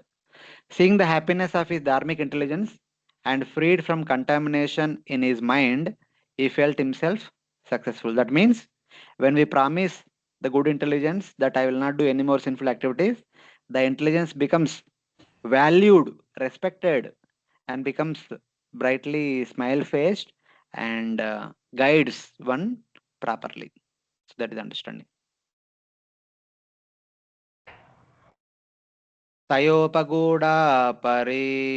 తయోపగూఢా పరిరబ్ధ కందరో తయోపగూఢ పరిరబ్ధకందరో రహోనుమంత్రైర్ అపకృష్ట చేతనా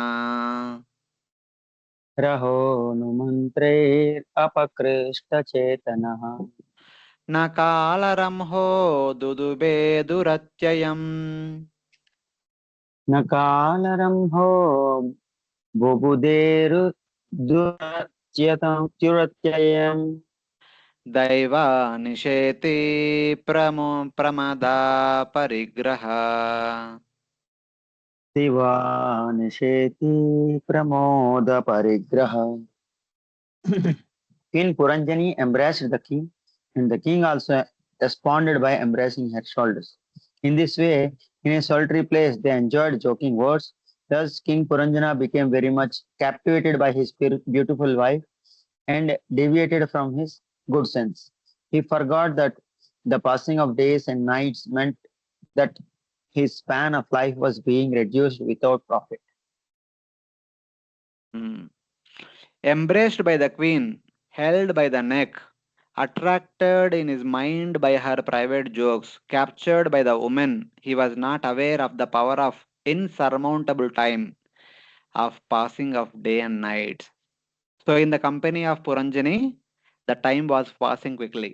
He did not realize it. He was attracted by her private pleasing words. He lost his intelligence for crossing samsara. He lost his intelligence for crossing samsara because of mantras concerning dharma and karma. So as just now we said, so only wife discussion is there, no mother discussion. That means he was only engaged in karma, dharmic activities and household activities. He was not doing any bhakti activities. Bhakti activity means going back home back to Godhead, crossing samsara and going back to Godhead. Dharmic activities means performing dharmic activities so that we can live prosperously in this material world. He was only concerned about the prosperity here. So that way, he engaged in varnashram duties only. He was not aware of the force of time because he had no detachment. He was not aware that day had passed and night had arrived.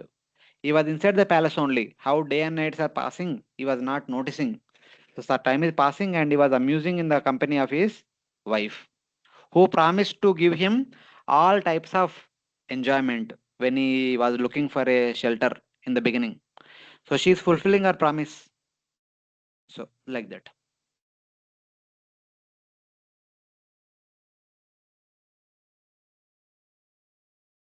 Like there is a story comes in the 9th canto. So a dharmic king, Yayati. Yayati? Yayati only. So he married Devayani, who was Brahmani, but eventually he had to marry Sharmishta, who was Kshatrani. So Devayani was the daughter of Shukracharya, Sharmishta was the daughter of Vishaparva. So because there was some misunderstanding between Devayani and Sharmishta, Devayani's father, Shukracharya, while giving his daughter in marriage to Yayati, she gave a condition to both Vrishaparva as well as Yayati. To Vrishaparva, he told that your daughter Sharmishta humiliated my daughter Devayani. Now my daughter is getting married to Yayati, and your daughter should go along with my daughter as a maid servant. So Vrishaparva agreed. Otherwise, he will be cursed by Shukracharya. He is afraid of curse. So he agreed. So Sharmishta went. And Yayati was told. So Shukracharya told Yayati, oh, Sharmishta is coming. She is a Kshatrani. She knows how to attract the heart of a Kshatriya. That doesn't mean that you become subservient to her. You should never ever marry Sharmishta. You are the husband of my daughter, Devayani only. You should not marry my this Sharmishta. That warning he gave to Yayati. But by the will of the providence, he had to marry Sharmishta because both are Kshatriyas. Yayati is a Kshatriya, Sharmishta is a Kshatriya. It becomes natural that both become attracted to each other. And he begot 3 children also through Sharmishta. By the way, he also begot 2 sons from Devayani and 3 sons from Sharmishta. Till then, no one knew that Sharmishta was married to king and she gave birth to 3 children. Finally, one day Devayani came to know. And suddenly, Devayani ran to her father's home and complained to her father.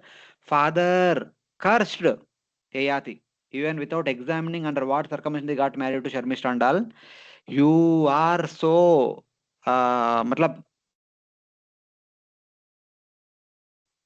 you become old and invalid, something like that. So Yati came and explained everything what all happened. See, by cursing me, you are only causing trouble to your daughter.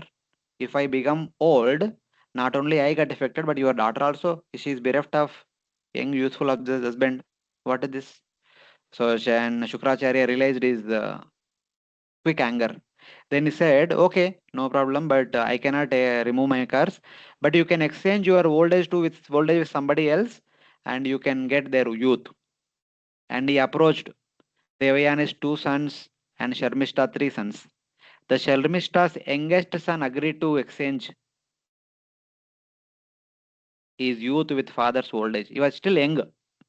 So he accepted the old age of his father and his father accepted his young youth. So with that youth, he continued to live with Devayana and Sharmishta in a dharmic way, not in a sensual way, but dharmic way. But by the way, as time passes, 1,000 years passed, not 1 day, 2 day. Just like here we see the time is so passing quickly. 1,000 years passed. Then he realized, then he came to realization. So what is this? I have married long back and I've also cursed to become old and invalid, but I got youth of my son and I am living my life in the company of my 2 wives, Devayani and Sharmishta, and 1,000 years passed without my realization. I've been doing only karmic activities. I am not doing any bhakti to go back home back to Godhead. I'm only performing yajna, dana, tapa, dharmic activities and do some charities and this, that, all these things. So what is this? I have forgotten what knowledge I have received in Gurukul. Then he realized, then he understood, then he exchanged his old age, again, his youth to his son and gave back, gave the youth to his son and took his old age.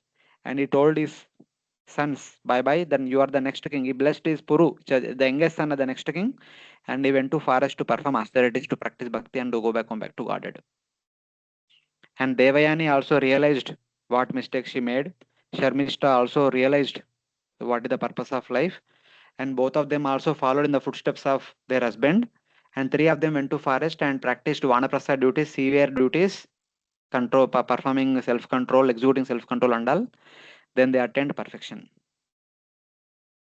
So that means the time passes very quickly when one is engaged in religious activities or the worldly activities.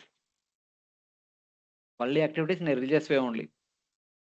So it is like that. So out of 100 years of age, he had become old now.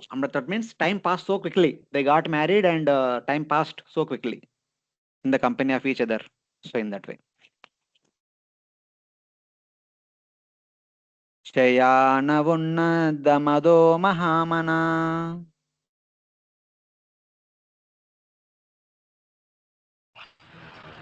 Shayana unnadamado mahahana. Maharatalpe mahishi bujopadi. Maharatalpe mahishi bujopatihi. Tameva viro manute param yatas. Tamyeva viro manute param yatas. Tamo vibhuto nanijam param chayat. Tamo vibhuto na nijam param chayat. In this way, increasingly overwhelmed by illusion, King Puranjana, although advanced in consciousness, remained always lying down with his bed on the pillow of his wife's arms. In this way, he considered woman to be his ultimate life and soul. Becoming thus overwhelmed by the mode of ignorance, he could not understand the meaning of self-realization, of his self or of the Supreme Personality of Godhead. Lying down on a valuable bed on the pillow of his wife's arms, under extreme illusion, generous in giving charity, he thought his wife to be the ultimate goal in life. Veera manute tameva param.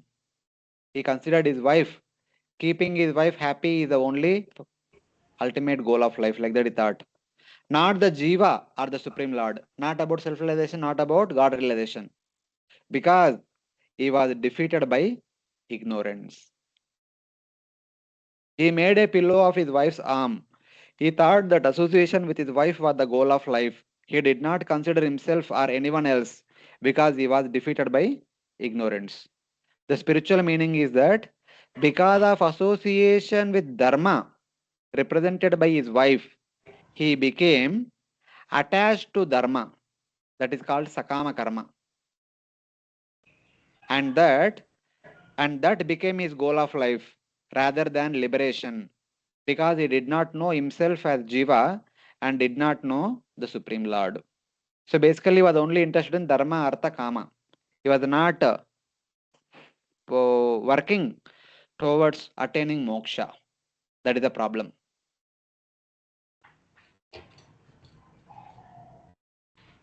Dharmic only. He was leading dharmic life only, but he was executing dharma for the purpose of Artha and Kama, not for the purpose of moksha. That's why at the very beginning of the Bhagavatam says, Dharmasya apavargasya na artho arthaya upakalpate.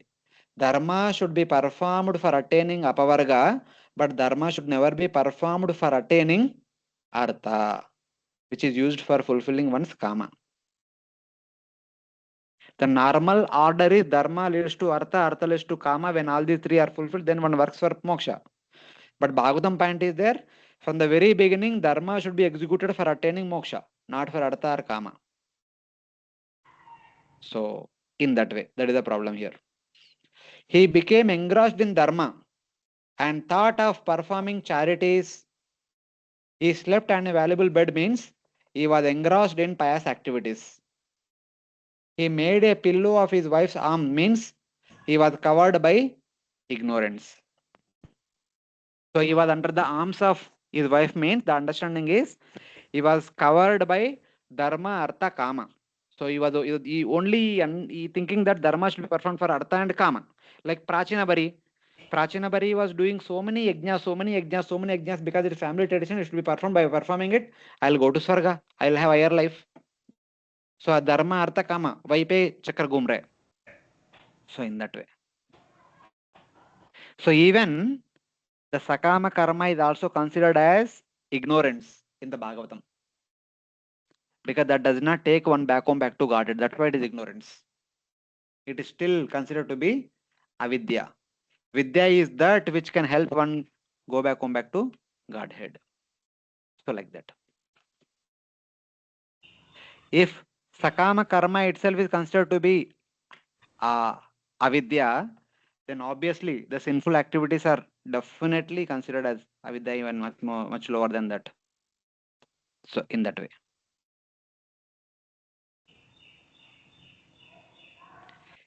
Tayevam ramamanasya Tayevam ramamanasya kama kashmala chetasaha kamakashmala chetasaha kshanardam iva rajendra kshanartam iva rajendra Vyatikrantam navam vaya. Vyatikrantam navam yavayaha.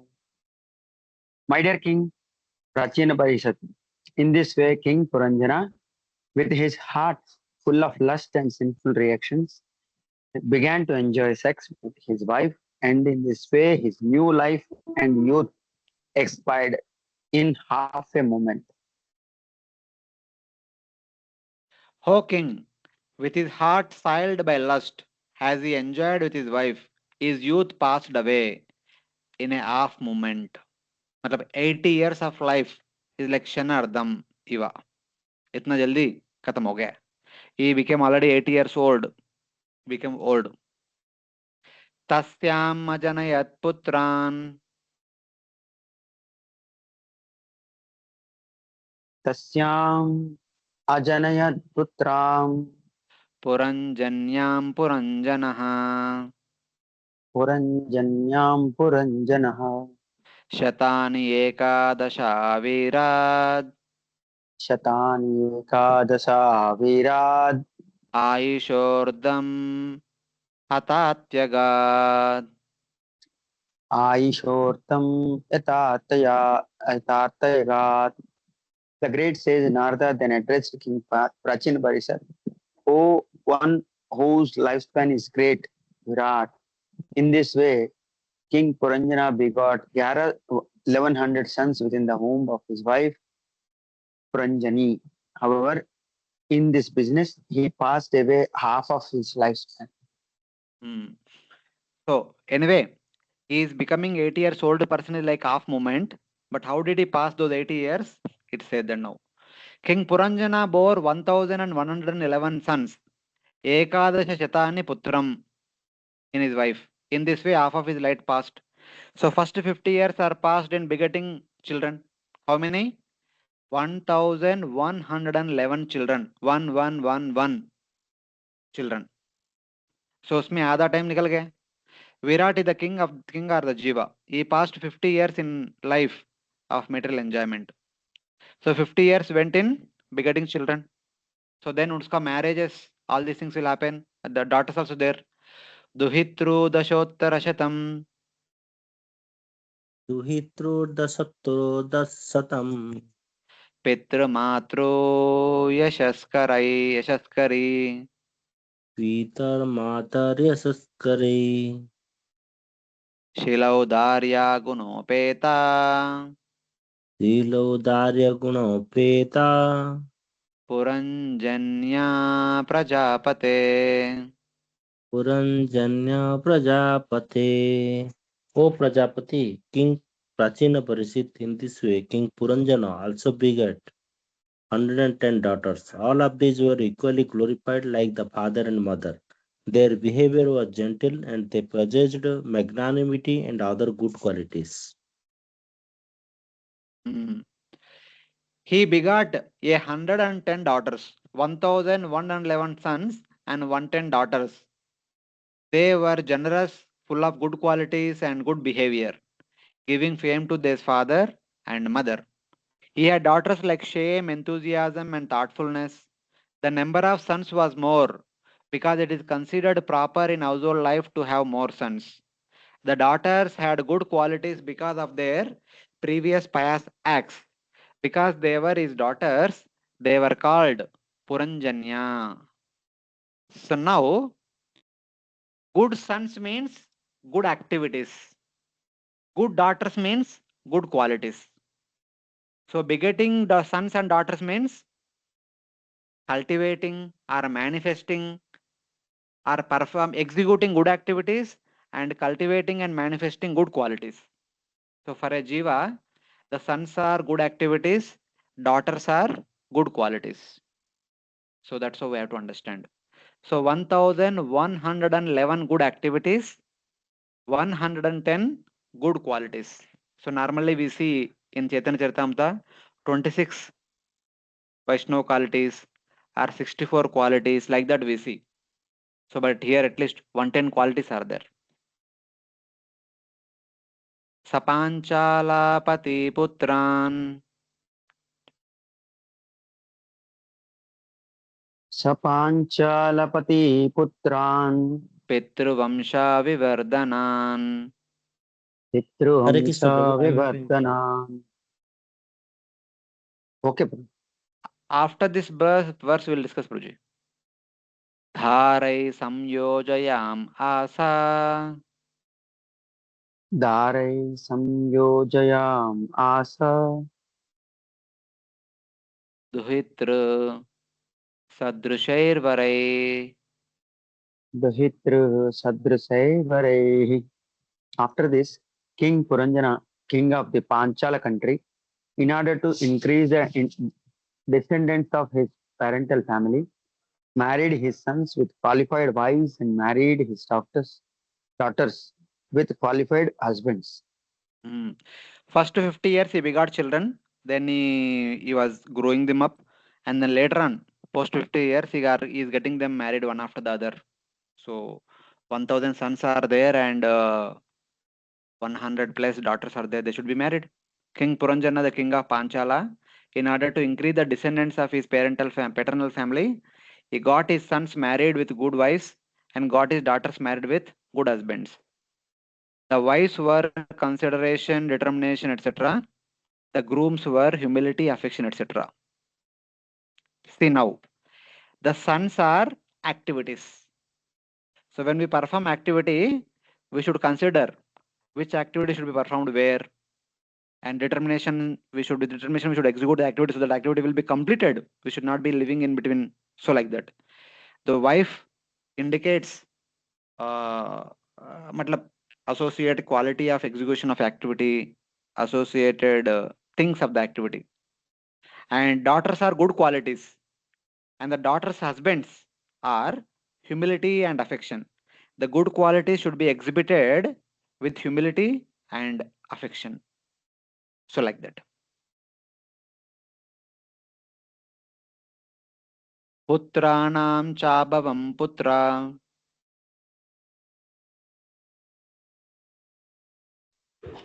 Putranam. Yeah, continue, Prabhuji. Bhavan putra. Ekaikasya shatam shatam. Ekaikasya satam satam. Ervai Puranjano Vamsha. Yervai Puranjano Vamsa. Panchaleshu Sameditaha. Panchaleshu Sameditaha. Of these many sons, each produced hundreds and hundreds of grandsons. In this way, the whole city of Panchala became overcrowded by the sons and grandsons of King Puranjana. Each son produced 101 sons, by whom the dynasty of Puranjana increased in the Panchala state. The sons of the sons were pious acts.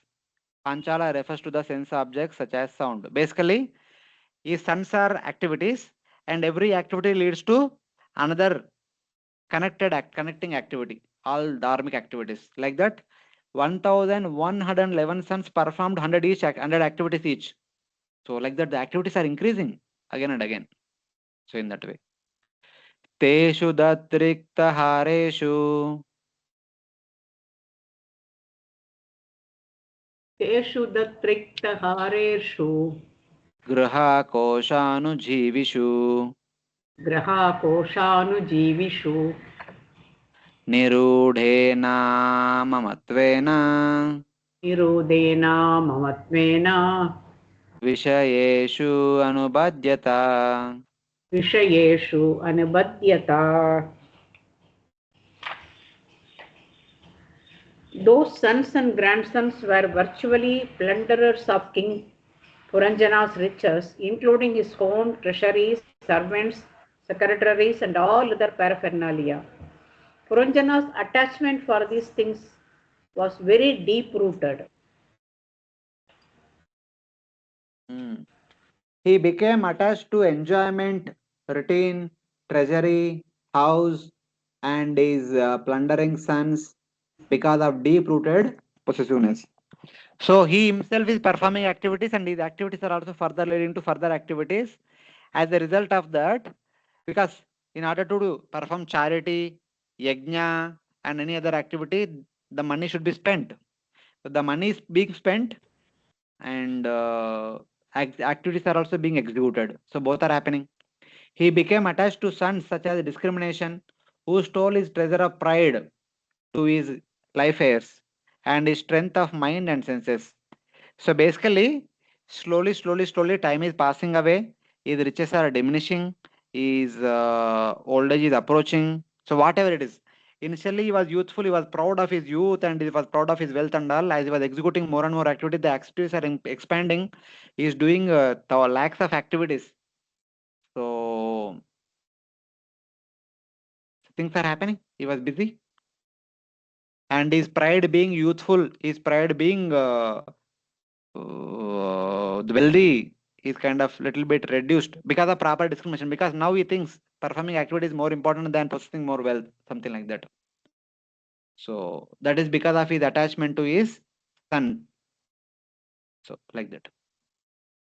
Ije cha kratubir gorair Ijecha kratubirgorair dikshita pashumarakai dikshita pasumarakai devan pitrun bhutapaten devan pitran bhutapate nana kamo yata bhavan.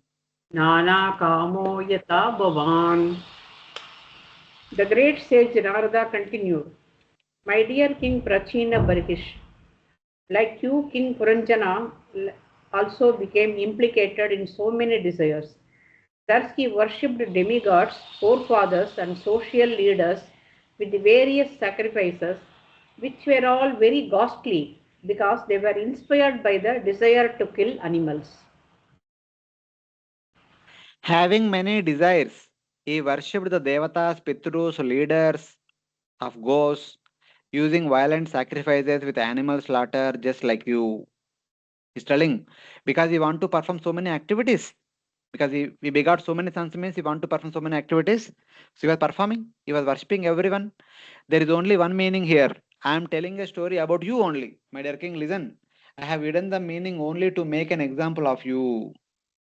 So बहुत कार्य करना चाहा इसलिए वो कार्य में बहुत जानवर को भी मार रहे because you want to please the Bhutapati, Deva, he are there everywhere. Deva and Pitrun Bhutapatin and he was killing so many animals. So like that, like you.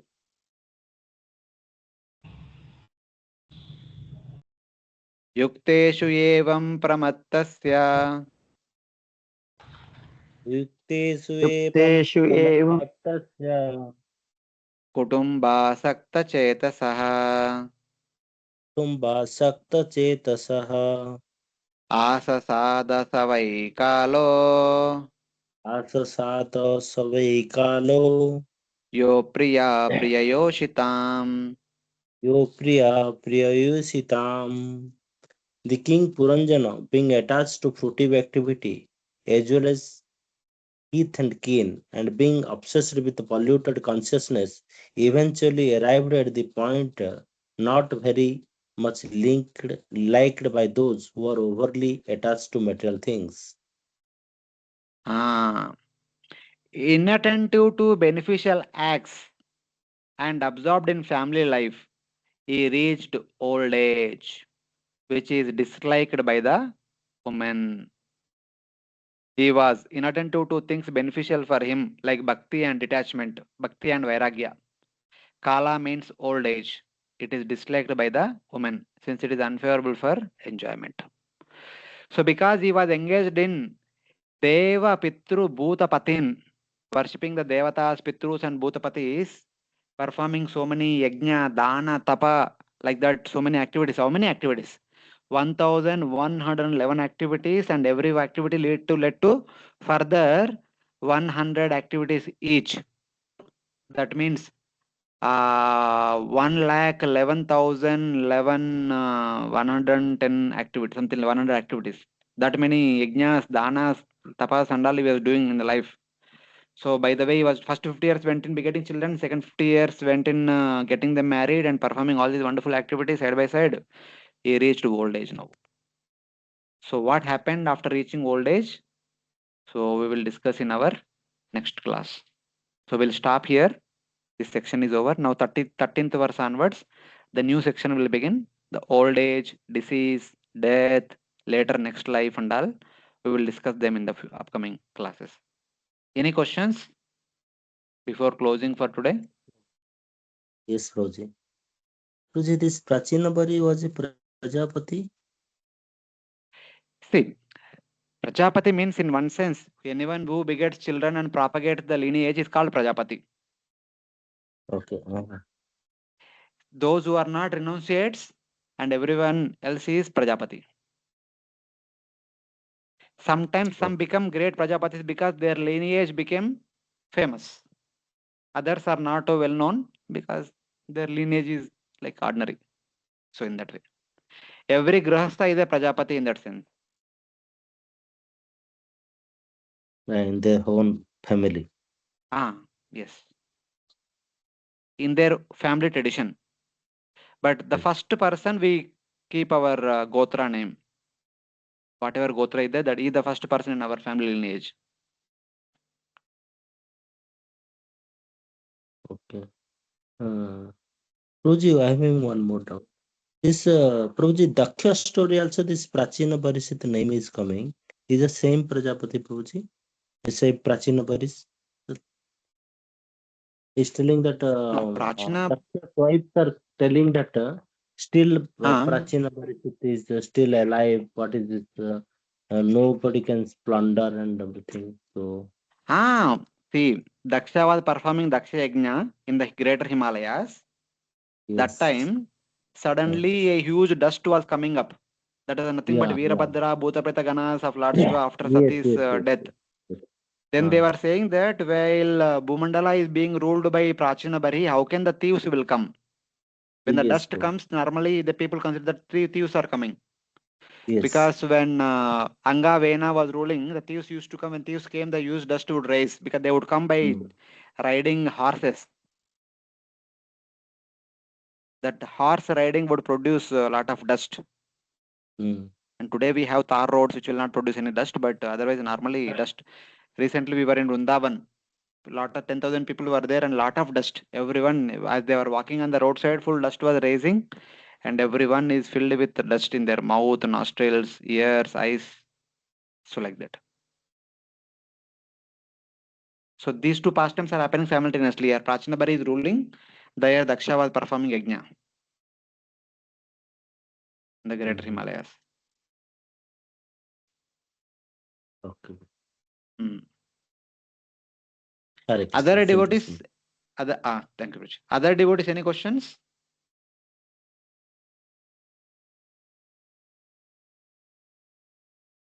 No, Prabhuji. Okay. No, Prabhuji. Thank you, Prabhuji. Hari Bol. Hare Krishna. Thank you very much for joining. And again, we'll continue next Sunday as it is. We'll see.